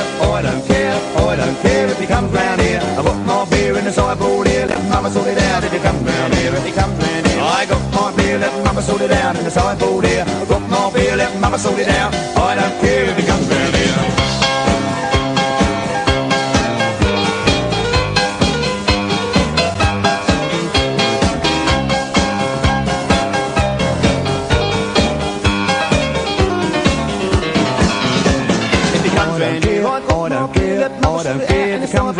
Sideboard here, I've got my beer, let Mama sort it out if he comes round here. If he comes round here, I don't care, I don't care if he comes round here. Sideboard here, I've got my beer, let Mama sort it out if he comes round here. I don't care, I don't care, I don't care if he comes round here. Got my beer in the sideboard here, let Mama sort it out if he comes round here. If he comes round here, I got my beer, let Mama sort it out in the sideboard here. Got my beer, let Mama sort it out. I don't care if he comes round here. If he comes round here, I don't care, I don't care if he comes round here.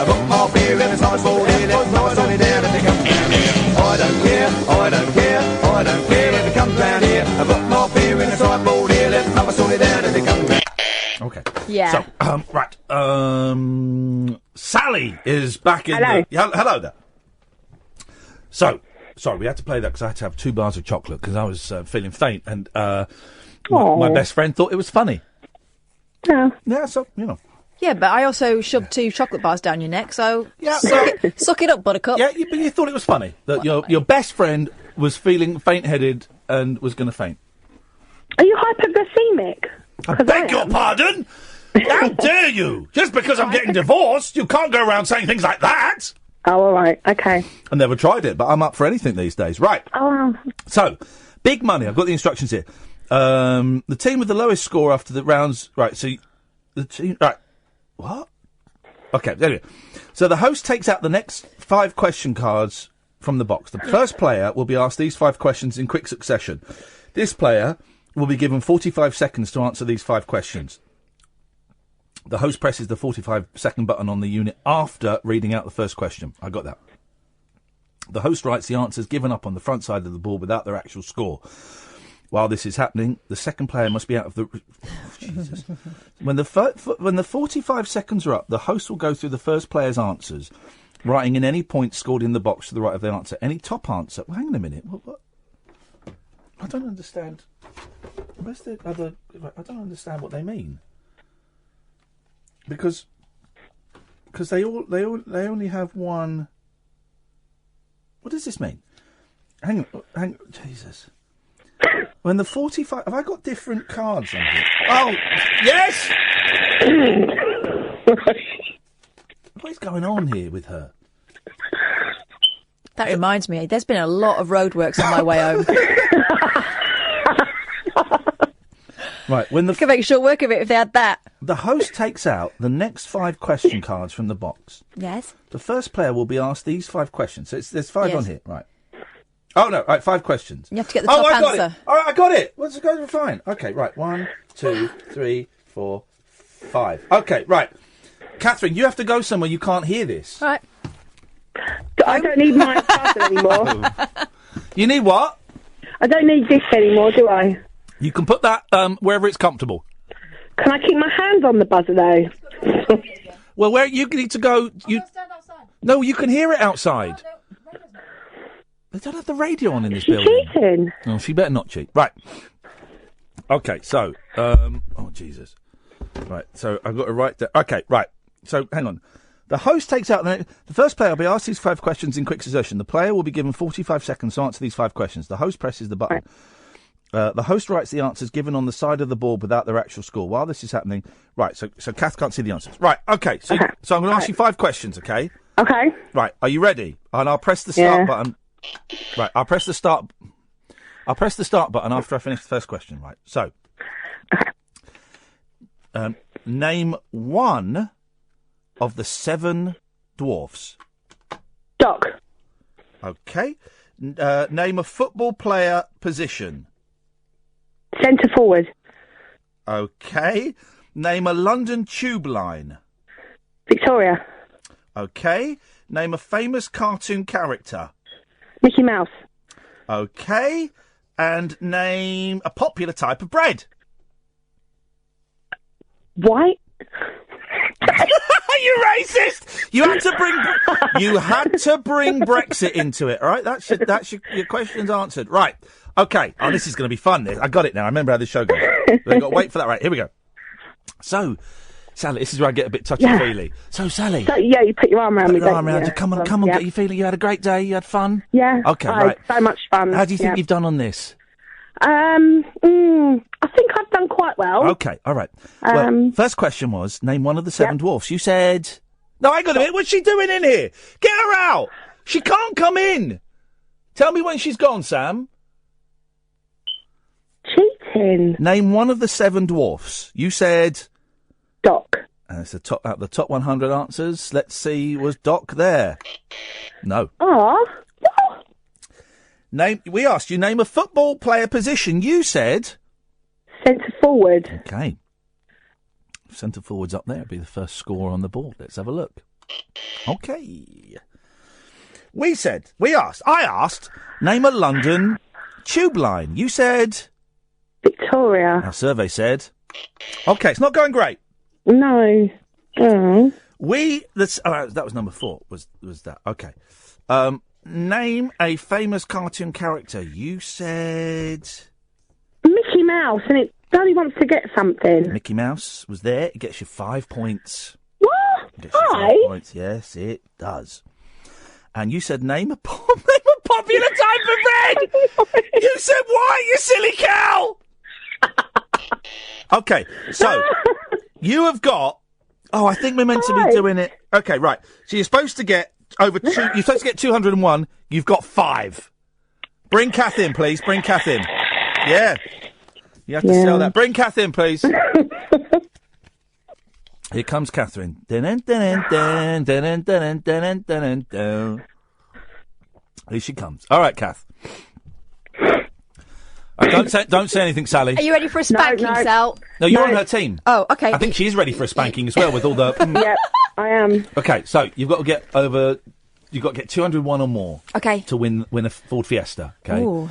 And let's just say Sally's start was a little bit rocky. Okay. You've got 60 seconds. Mhm. If you repeat anything, I'll say try again. Okay. Okay? And I'll start the clock 60 seconds after I ask the first question. How do you live with that? I'd be She going... can't hear it anymore, I bet. I don't hear it anymore. Can't hear It just the no. noise. Yeah. Okay, here we go. 60 seconds. Be quiet. Now, name one of the 7 dwarfs. Dopey. Okie dokie. Name a football player position. Centre forward. Okay. No, she said that. Try again. Okay, goalkeeper. Okay. Name a London tube line. Victoria. She said that. Try again. Jubilee. Okay. Meant to name a popular one, but never mind. Name a famous... meant to name one that a lot of people might have said, but you said Jubilee, and that's absolutely fine. I tell you now, that's going to score 0. That's just a guarantee. Name a famous cartoon character. A famous cartoon character. That'll start flashing quicker. Scooby-Doo. Scooby-Doo. Okay. Name a popular type of bread. Bap. And that's it. She said white. Racist. She said white bread. Right. Okay. Okie dokie. Right. So, Katherine. Right. I'll let you into a secret. She got 5 points. Who Sally did. She got 5 points. You need to get 200. She needs to get 196. Okay. To win. I'm feeling positive. Win the full Fiesta. Right?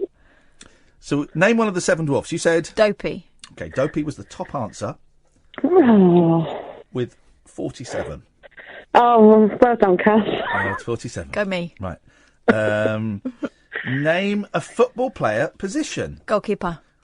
Okay, so goal. Now, you both said centre forward. That wasn't here. Forward was here. Would have got you 8 points, but centre forward wasn't. You said goalkeeper. That was the second, and that got you 14. Oh, it's a bit crap. Well, what was the next question? The tube line, was it? Yeah. What did you say? Oh, apparently something stupid. I'm going to get this. I'm going to get this as your ringtone for when you ring me.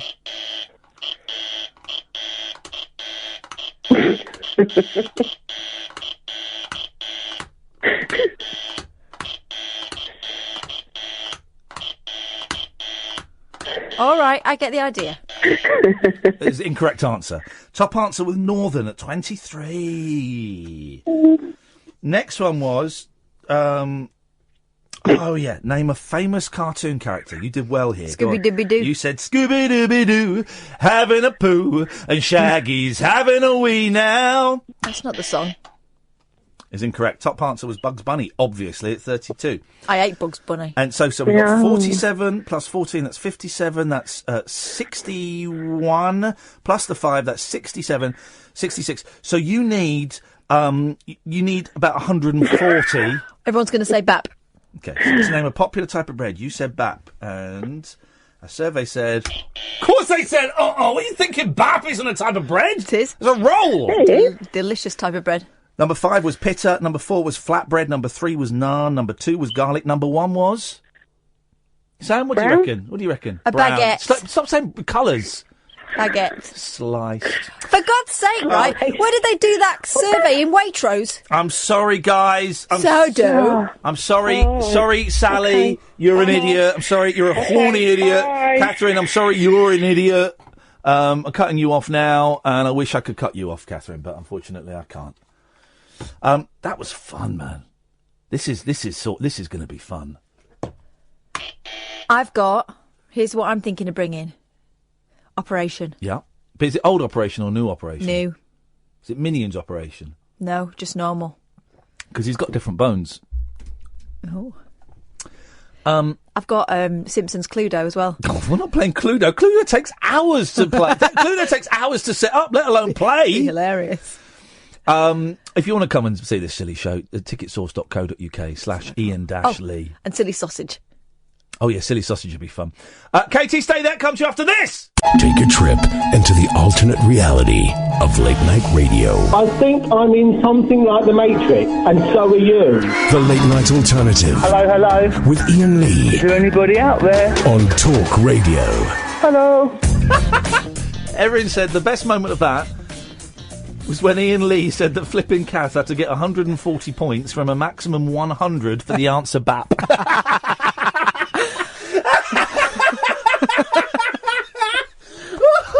That's made me laugh a lot. We're definitely playing that one. We're definitely playing that. Katie! Hello, how are you doing, guys? Oh, Katie, it's great to have you on the Lady Night Show. I said, Katie, you're so great. You're welcome on the show anytime at all. Katie. Wow. Introduction, thank you. You're very welcome, Katie. I was so impressed by that game. It was brilliant. I invented it. Funny. I invented it. All right, Paul McCartney. I made it up. It was my idea. We went out and did surveys of 100 people earlier in the day. It was a lot of work. It's a lot of work, but it was a lot of fun. Many hours that you spent doing that. That is right. We're going to have fun with that. We're going to have a lot of fun. So the reason I rang up, actually, I was so excited about it, and I really enjoyed it, and I thought, instead of Kath being, as you said, the idiot, okay, yeah. I want to challenge you. Bit rude, Kate. Bit rude, Katie. Sorry? Bit rude calling Kath an idiot. She was quoting you, mate. No. Friend. She said, and I quote, I think Kath's a massive idiot. Which I think is harsh, Katie. I think it's very, very harsh. Who said that? You said that, mate. I can play the tape back. I'm shouting because I'm doing something I like to do when I'm shouting. Stop it, please. What do you mean? So listen, I would like to challenge thee on a game of Family Fortune, whether it's tonight or another time. I tell you what we're going to do. We're not going to play a whole game, but I tell you what we're going to do. Okay. We'll do a question. Kath, pick a question. Have you got a vibrator to buzz? No, but do you know what? This is how sad I am. I've already prepared. Listen. Did you hear that? Yes. Okay, right, fine. All right, we're only going to do one hand because I don't want to destroy you too much. Okay? Okay, Kath, good luck. Kath, you want the board? Yeah. Okay, Kath can But have you the can't board. look at the questions. I'm not looking at the question. Okay, just making sure. Jeez, what is this? Right. Okay, who's going first then? Oh, no, we're playing Family Fortunes. All right. Do you mean who's going first? Oh, shut up. Right. What is... We just played it. Can I just go beep? Because it takes me hand-to-eye coordination to get my phone up to the phone. Can I just go beep? Do whatever you want. You're going to lose. You're going to cry because you're a little snowflake. Because you're going to go. I told someone today. I was very proud of this. Right. Go on. So this guy was having a go at someone. I was somehow got into a was included in the conversation where this real man was saying to someone, why don't you go and cry, you little snowflake? And he was, it was one of those guys, And I said, why don't you go and have a wink over Brexit? Because he was one of those. I said, well, why don't you go and have a wink over Brexit? That never happened, did it? No, that happened today on Twitter, not in real life. On Twitter. Right, here we go. Get ready for the buzz. Here we go. Okay. Destroy you. Here's Don't your look at the question. I'm not looking at it. Oh, okay. Here's your question. Kath wouldn't let me cheat. I wouldn't. I want you to win, Katie. Name something a baby sits in. Iain. Thank you. So kiss it. Katie, I would like to say a high chair. Oh, that's the top answer. Of course it is, because I'm not stupid. With 48. Okay. A baby sits. Hang on a minute, what are you doing? Sorry. What are you doing? How does no one know, A, how to play Family Fortunes, and B, how does no one know how to play the game we've been playing for the last 30 minutes? Would you like to play or pass? I'd like to play, and I'd like to get all of these answers so we can cut Katie off quickly. Give me the question again.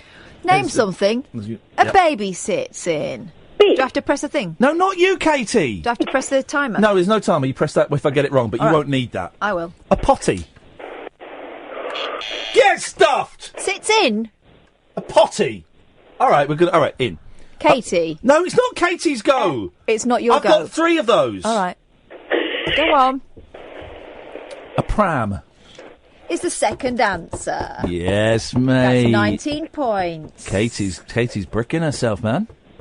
Katie, man. A sling. Great. Parent sling. Thanks for giving me that answer because it's not actually your go yet. Sorry. I've got to get 2 more wrong. I'm going to say a I thought sling. you had 3 turns, sorry. I'm going to say a sling. Oh, up yours, Katie. What have we said so far? High chair and pram. A buggy. A buggy. Oh, get real! Right, now it's Katie's turn. I'd try sling again if I were you, Katie. A baby will sit in a bath. Jesus, what an idiot. You lost. Well, you haven't got me right. I know you're winning. I got 2 right! God, a baby sits in A pile of its own feces? Is it me? Have a go? Go on, you might as well have another go. A diaper. Right, I'm cutting you off, Katie, because we live in United Kingdom, not in America. Goodbye. God. What are the other answers? Car seat, chair, bassinet. Right, hang on a minute. First of all, bassinet is a American. classical instrument. Secondly, hang on a minute. A baby sits in a chair? A chair? Yeah. A chair? Yes. A chair Well, they're and a little classic... humans. They're not, where they're going to sit. Speaking of little humans, good evening, Nigel. Oh, good evening, Ian. We've just played Family Fortunes. Who was your... Yeah, I've just missed it. Who was your favourite Family Fortunes host? Daniel Kelly. Who? Daniel Kelly, I think. Daniel Carrolley? Kelly. Daniel Kelly? You know Daniel Kelly, the Irish one with the beard. Daniel Kelly? Hmm. Do you I know who you mean. Do you mean... No, hang on. You're confusing... I've got the name wrong. You're Kelly, confusing sorry. Matthew Kelly with Henry Kelly. Oh, Matthew Kelly. But No, he's Matthew not. Kelly. He's not Irish, and he never hosted Family Fortunes. Daniel O'Donnell, he's thinking. That's it. Anyway, I remember that person. That what did you say his name was again? Daniel O'Kelly. No, the other one. Matthew Connolly. Matthew Kelly. Yes. Well, he was in a lot of things on telly, wasn't he? Yes. Yeah. Did you ever watch him, Catherine? I did. I used to like him on Tonight, Matthew. I'm going to be Nigel Yeah. in Maidstone. Oh, that's right. Yes, he used to do that show, didn't he? Stars in The Your Eyes. Stars in Your Eyes. Mm-hmm. Stars in your that eyes. was good. Anyway, Nigel, how is life for you? Well, no, it's been a bit of a terrible morning, so I've had to sort out all the bills. They came to see me, the warden, that's go been dealing with my bills. Yeah. And they rung the energy company up and the water company up, and they've taken 2 of the bills away to see if they can knock them down a bit, because one is the energy bill is £1,000, and and the water bill is 700. Plus, now I've got to pay another £500 towards the funeral. Oh, hang on. How come? I thought that had been sorted. Well, it's £1,500, and tomorrow I've got to take the money to the place. Just give them another 500, which has got to come out my bank account. Did you not? Did you know that money was expected?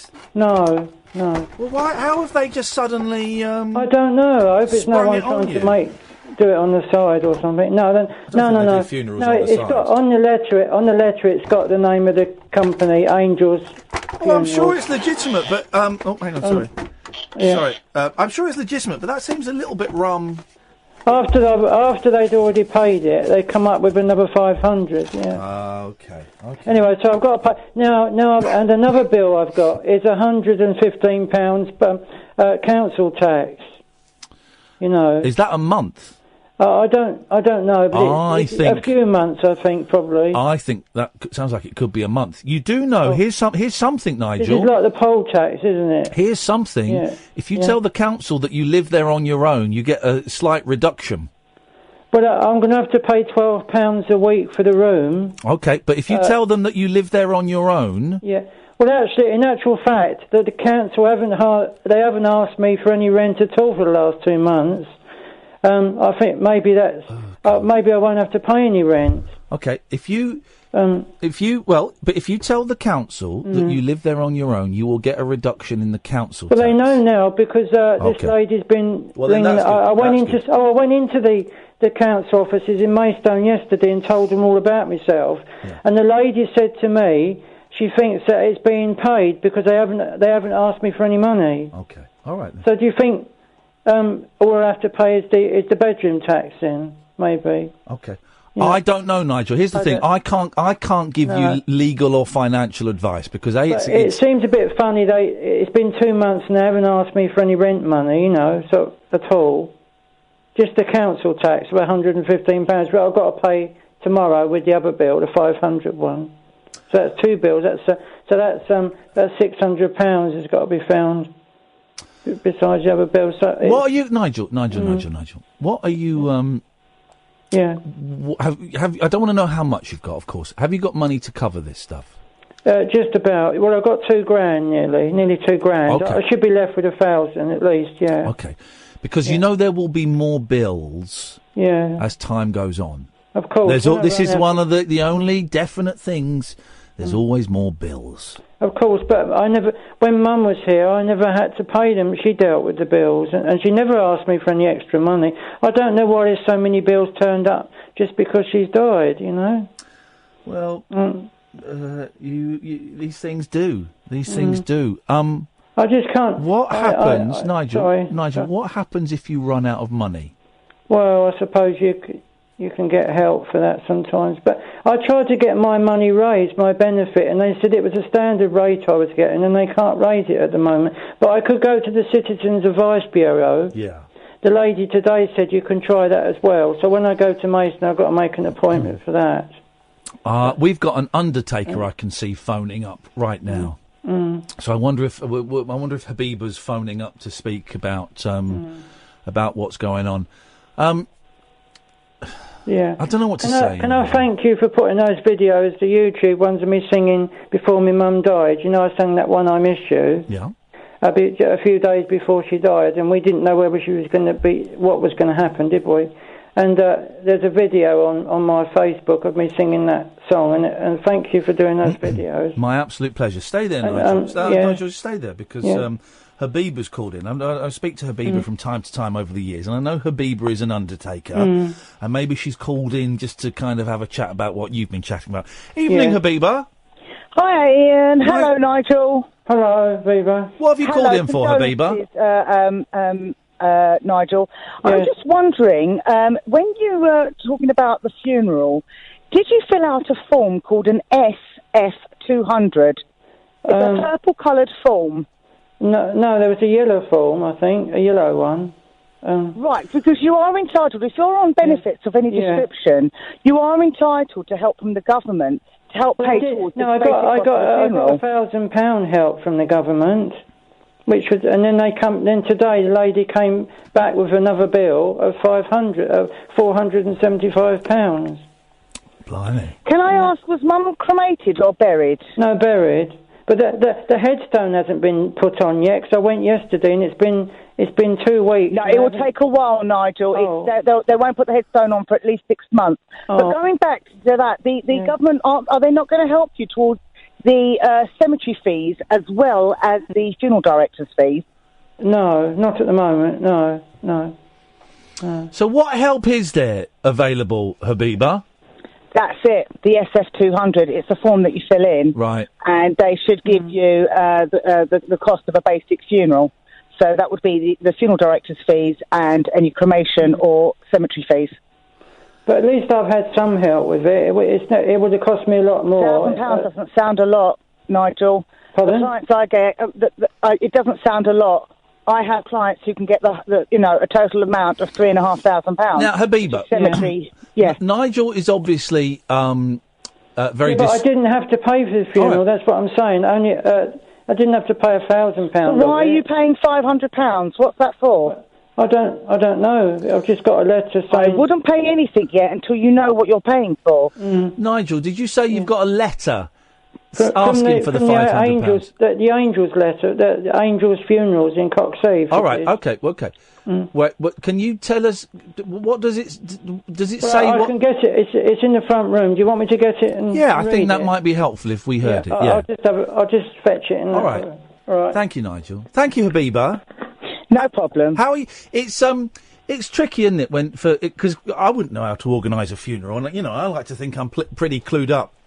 And Nigel's obviously. Have you not got a social worker, Ian? Me? No, I don't. No, not you. Oh. I mean, Nigel. I don't know. I know he's got a warden. We'll ask him that. I know he lives in a wardened community. I think. Nigel. Yeah. Have you got a social worker? Well, the warden is a bit like a social worker. There were two wardens that are helping me. But you don't have an actual social worker. No. It's got here the amount we will pay. No, I don't know. I've got this wrong. It was £1,500. It was £1,500 altogether. It's got here. Can you read it? Don't give us the name of the company again. But can you read the letter to us if you don't mind? It's only got a tiny bit of writing. It says. But I can never understand some of these things they put. I can't. No, my eyes are very bad. I can't read it. All right. It's small print. All right. But it's definitely. It's from. Oh, wait, hang on. It's Department of Works and Pensions. Yeah, Department of Works and Pensions is where the letters come from. DWP. Is that it's not? Well, hang on. If the DWP is saying they're going to pay £1,500, is that what they're saying?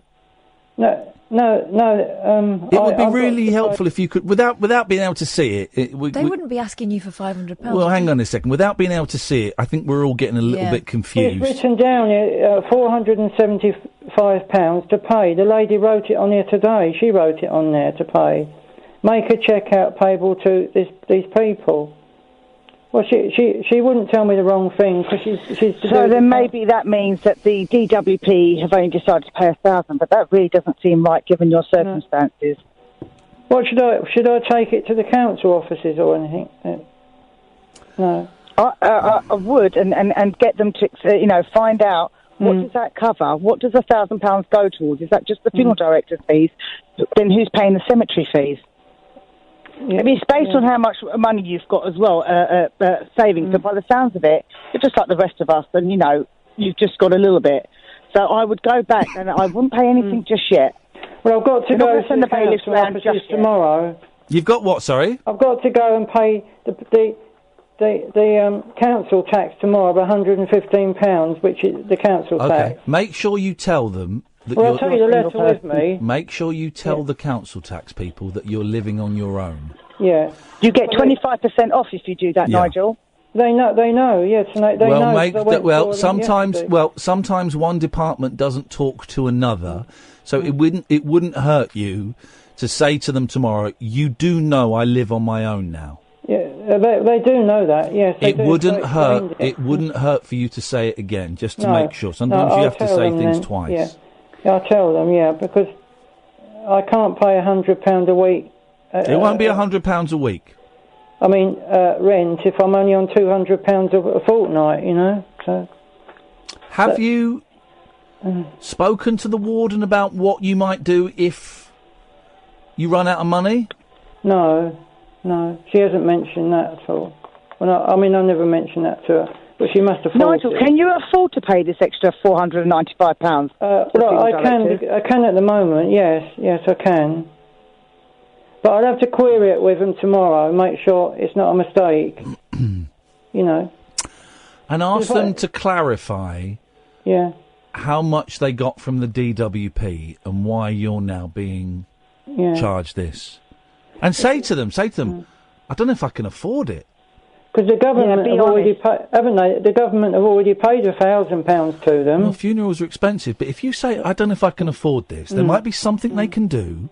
Yeah. And they might also be able to break it down into monthly payments. If they can't write the debt off, they might be able to break it down to manageable monthly payments. I'm going to try not to. I won't be able to sleep if I keep worrying about it now. I've got to go in and see them either tomorrow or the next day and pay the poll tax anyway, the council tax anyway. Okay. And Nigel, don't forget, you've always got the Citizens Advice Bureau. They're really good I at was helping. see them anyway. Yeah. Excellent. Because my girlfriend in Maidstone said I should go to them. Yes, you should. You should take all the help that's available. Yeah, Definitely. And they're really approachable. Citizens Advice are great. I haven't got much money coming in, benefit money coming in anyway. So Nigel, They're the people to speak to. Nigel, have you got a friendly adult, a friendly neighbour, or a relative, or maybe even the warden who understands your situation? Well, That could let me they're finish, helping- Nigel. yeah, Let me, they're Nigel. helping me. Let me finish. Yeah. Let me finish because this is important. This is important. Have you got a friendly adult, a neighbour, a friend, or a warden who could go with you to the Citizens Advice Bureau and explain your very specific situation? The warden today said that she said to me, try the Citizens Advice Bureau. She could meet me there at some I time. think you need to get someone Yeah. like that to meet you there who can and then she explain can explain that I'm on my own. that you're on your own and Yeah. perhaps you need a little bit more extra help. Yeah, and don't worry, that isn't too bad anyway. It's All not right, bad. then. But I won't part with all my money, otherwise I won't have any left for food, will I? Or No, and food is important. So yeah. Okay, hang in there, brother. You got But this one. I'm still very upset about. I mean, the loss of your mum is bad enough without all these bills put on top of you. I know, Nigel. Nigel, let's crying help all the out there. time. Pardon? Did Mummy have any money left in her bank account? No, she didn't have a bank account. No. Old school. Oh, bless her. Yeah, no, she had the what do you call it? Life insurance. She was paying for me, you know. And that was 2,200. The life insurance, but it isn't very much, is it? When you've got these bills to pay. She'd be really proud of you. Yeah. Wouldn't she just? Wouldn't she just? She'd be so proud of how you're tackling this, how you're being open and honest with everyone and seeking all this great help that's available out there. And you've got to remember that. Mum's always looking. And it's not goodbye. I said See you today, later. I don't want to get evicted because I haven't got enough money. It's not going to happen, Nigel. I've got nowhere else to go. My you. family won't have any more to do with me, and they didn't have anything to do with Mum. They didn't come to the funeral, you know. I think, Nigel, you need to go to the Citizens Advice with an adult. And I said I wanted someone to help me with the bereavement, to come to talk to me about losing Mum at my house, you know, because you need to talk to someone about the worry of it, the shock, you know, the shock. Well, I know it's not much help, but you can talk to us anytime you want. But, I mean, I'm all right. I'm not too bad talking with you, but when I go away, it's just on top of my head all the time. And it's all right to have a good cry as well. You can have a good old cry. And when you go to the I'm Citizens Advice just so Bureau, lonely without her, you know. Yeah, I know, man. Nigel, when you go to the Citizens Advice, you can ask for help with bereavement, with everything that you need help with. Yeah, You do. There might be even the people that are helping me now have been so slow. They've worried me more with it because nothing's got done. Nothing's been done yet. These other two bills have not been sorted out, and I might have to pay £1,000 and £700, and then I won't have any money left. You know. So. Nigel, you're doing really, really well. Yeah. And when I was over the grave, I went to see my mum for the second time at the cemetery yesterday. Yeah. And I just stood there talking to her, you know, as I would, and you know, praying and talk. But I thought to myself, I want to be with you, Mum. I just don't want to be on my own and live like this, you know. Well, hang on, anymore. whoa, hang on a second. What do you mean? What do you mean by that? Well, I didn't really want to carry on anymore, you know. Hey, come on, man. Come on, man. Mum wouldn't want that at all. Pardon? Audrey wouldn't want that, Nigel. I know, but I just want her back, you know. Well, listen, you're going to meet up with her one day, but let's try and enjoy the rest of the time. You've got plenty of years yet. I know, but we were, you know, we were so close. It was. Yeah. And And I could always tell her things that if I was in pain or something was hurting, I could always say. Here's the thing, what's Nigel. this, You were really close. You're still really close. She's always with you. That's the thing. When someone dies, they are always with you wherever you are. I talk to my dad. My dad died 5 years ago. I'll talk to him if I'm in the garden, if I'm out for a walk, if I'm in the living. My dad is always with me when I want him to be there now. Yeah. And it's sad because I'd like a hug.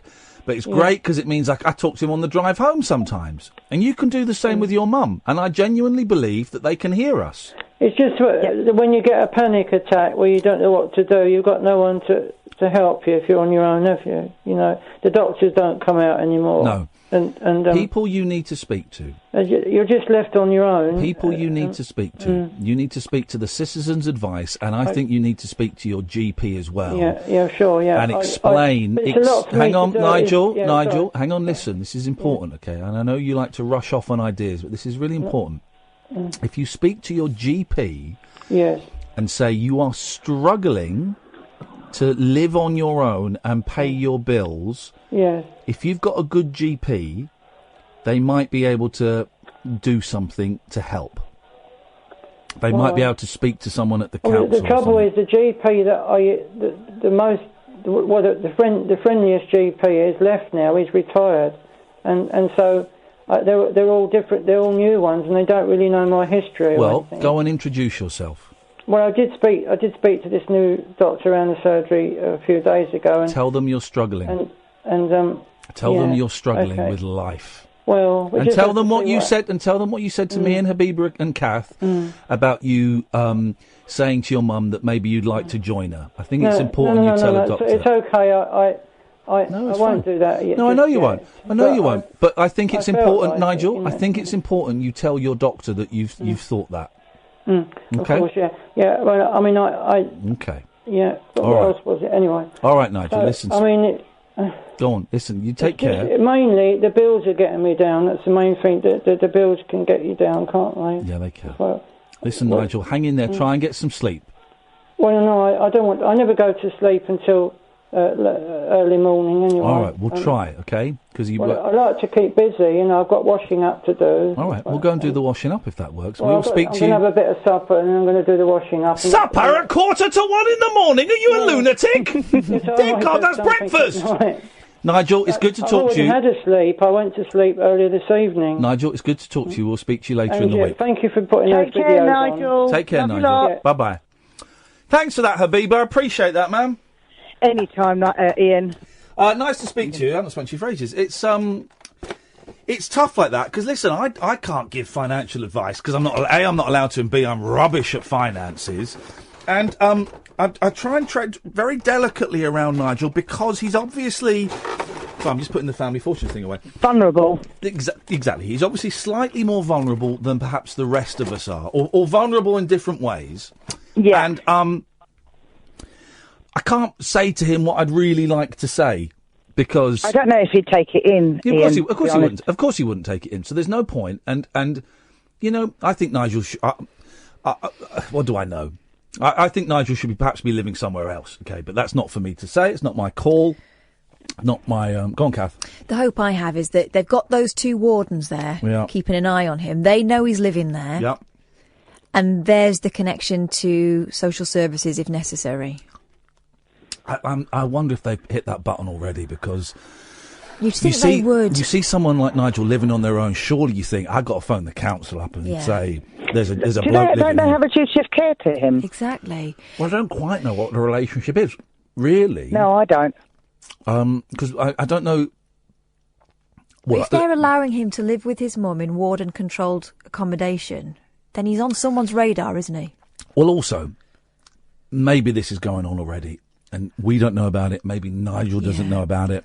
Who knows? But I can believe that there are vulnerable people that slip through the system. Yeah. And maybe when he's in person, he appears more able than he does to us on the phone. I don't know. When you talked about that purple form, alarm bells went off in my head because it didn't ring a bell with him at all, did it? And you'd think... No, he said yellow. And I know if you were dealing with someone like Nigel, you would be offering him these things, and I wonder whether this... I did reach out to him when I heard the sad news. Yeah. But I don't know if he took in everything that I read. I know that his English is a little bit... Nigel's imagination is great, and this is why I was very calmly insisting I finish sentences, because he sees an idea and he chases it like a dog after a rabbit, and that's fine. So perhaps I get the impression it's hard for him to kind of focus on stuff. Habiba, you're a legend, mate. Thank you so much for calling up. No problem. Take care, guys. You Love too. you. Bye. Ta-ta. Bye-bye. She's so lovely. She's great. She's been phoning me for about 12 years. On and off. It's good to know she's still listening. Ben, stay there. You'll be next. This is Talk Radio. Neon lit night talk for torch singers, trolley dollies, and train wrecks like me. Never know just where the conversation will take you. What I'm going to say sounds ridiculous. The Late Night Alternative with Iain Lee on Talk Radio. Paul Ross is on at 1 o'clock. Thank God, a decent radio show. The last 3 hours have been atrocious. An embarrassment. Stuart Maconie, when he invented radios, it's not switched on. I'm doing a joke. Stuart Maconie, when he invented radios, must be turning in his Radio 6 grave. That was clever. Ben is on the line. Hello, Ben. Oh, hello, mate. Yeah, just a shout out to Nigel. When he said about wanting to talk to somebody, bereavement-wise. Yes. When my dad died, what was it, 6 years ago, Cruise bereavement counselling really helped, and a lady did come round to the house. It's voluntary, tough, isn't it? Yeah, you need most people need someone they can who's perhaps not connected with the family or anything that they can cry in front of and pour their heart out. That's it, mate. It worked. I left it a few years. The lady actually said it was a bit peculiar. People normally phone before, within the first 12 months. Yeah. But I was too busy with the, substances, and that wasn't working, Well, that puts everything on hold. That puts all the emotions on hold, and then when you stop doing the substances, you pick up emotionally where you left off when you picked up. Mate, I was in pieces. Yeah, but Nigel needs, wise to... talking's great. So and the lady came round every week, once a week, for, I don't know, about 8 times. So like was it 8 free? Hours. Yeah, completely free, mate. Wow. Yeah. Aren't there good people in the world? They're professional as well. They're professionals. Yeah. So. Aren't there good people in the world? There's fantastic people out there, my friend. Yeah. Yeah. I'm not a sycophant, Mr. Lee, but you're a good man. Like the lady said earlier about your honesty and talking about the mental illness and stuff. And that not enough celebrities, people in the media do that. Everything's hidden away and... Well... unless they want to make a few quid when they write their books. Well, here's the thing. If I don't talk about it, then I feel worse, and then I think that taking drugs is a good idea, and suddenly I'm locked in a room watching porn for 3 days off my nut. And that's where it ends up for me. I don't want to end up there again. I know. So I talk about it, and luckily for me, and people seem to connect with it, and that'll do me. Right, yeah. But thank you, Ben. I appreciate it. No worries, man. Anything else? No, All right. Just another good show. Cheers, dude. Cheers, fella. Ta-ta. Bye-bye. Well, all of this makes up for seeing the atrocious When a Star is Born. That was a lousy film. It was ponderous. She was too old for the role. Also, she'd, like... Just like Neil Diamond was in The Jazz Singer. She's supposed to be an unknown, right? Yeah. But she's Lady Gaga. And I love her. She's great, and I love Gaga. But she's supposed to be an unknown. She's Lady Gaga. She's one of the most biggest pop stars in the world. I know, but she's supposed to be an... I know. She was being an actor. Yeah. Not being Gaga. She was Lady Gaga. She's supposed to be unknown. You're right. You're great to raise this point. Supposed to be unknown, but she's one of the biggest pop stars in the world. But, Lady Gaga. Yeah, and Streisand was as well. No, she wasn't in it. Streisand isn't a pop singer. I couldn't get over Gaga's face because she's had her lips done. There's work that's gone on, and that's not what you expect from someone who's working in a restaurant. My name is Lady Gaga. And the wigs were awful. I found them very off-putting. I was checking out hairlines, but I think that's mostly because it was boring. Bradley Cooper basically spends the 16 hours that film seems to go on for doing an impression of Chris Christopherson. Yeah, and here's another thing, a criticism from me. I liked his hair, though. I think he's beautiful. What do they put in there? What do men with long hair put in their hair to make it go greasy like that? Grease. Okay. Okay. I thought he was good, and he did good drunk acting and all that. But when he got into the lower registers of the Chris Christopherson voice, I couldn't understand a bloody word. I couldn't hear it. It was like brown noise.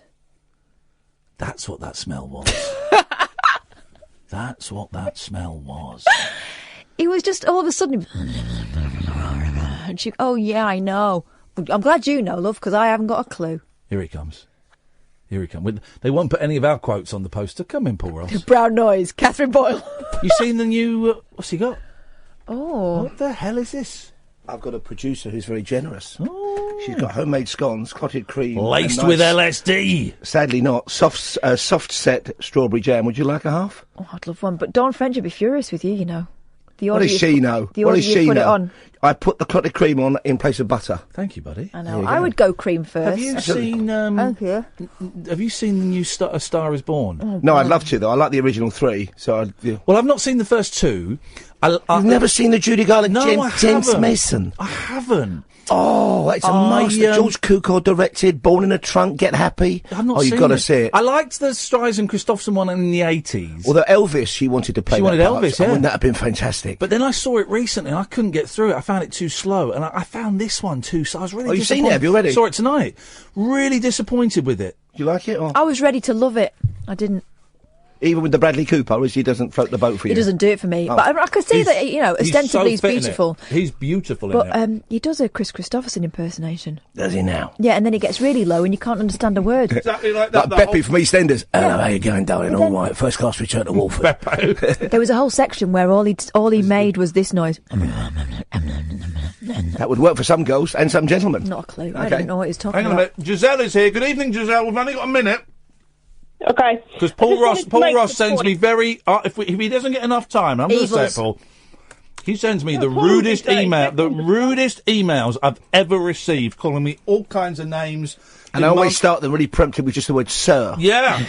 I was disappointed. I only had 45 seconds. Unpunctuality and unprofessional, uncollegiate behaviour.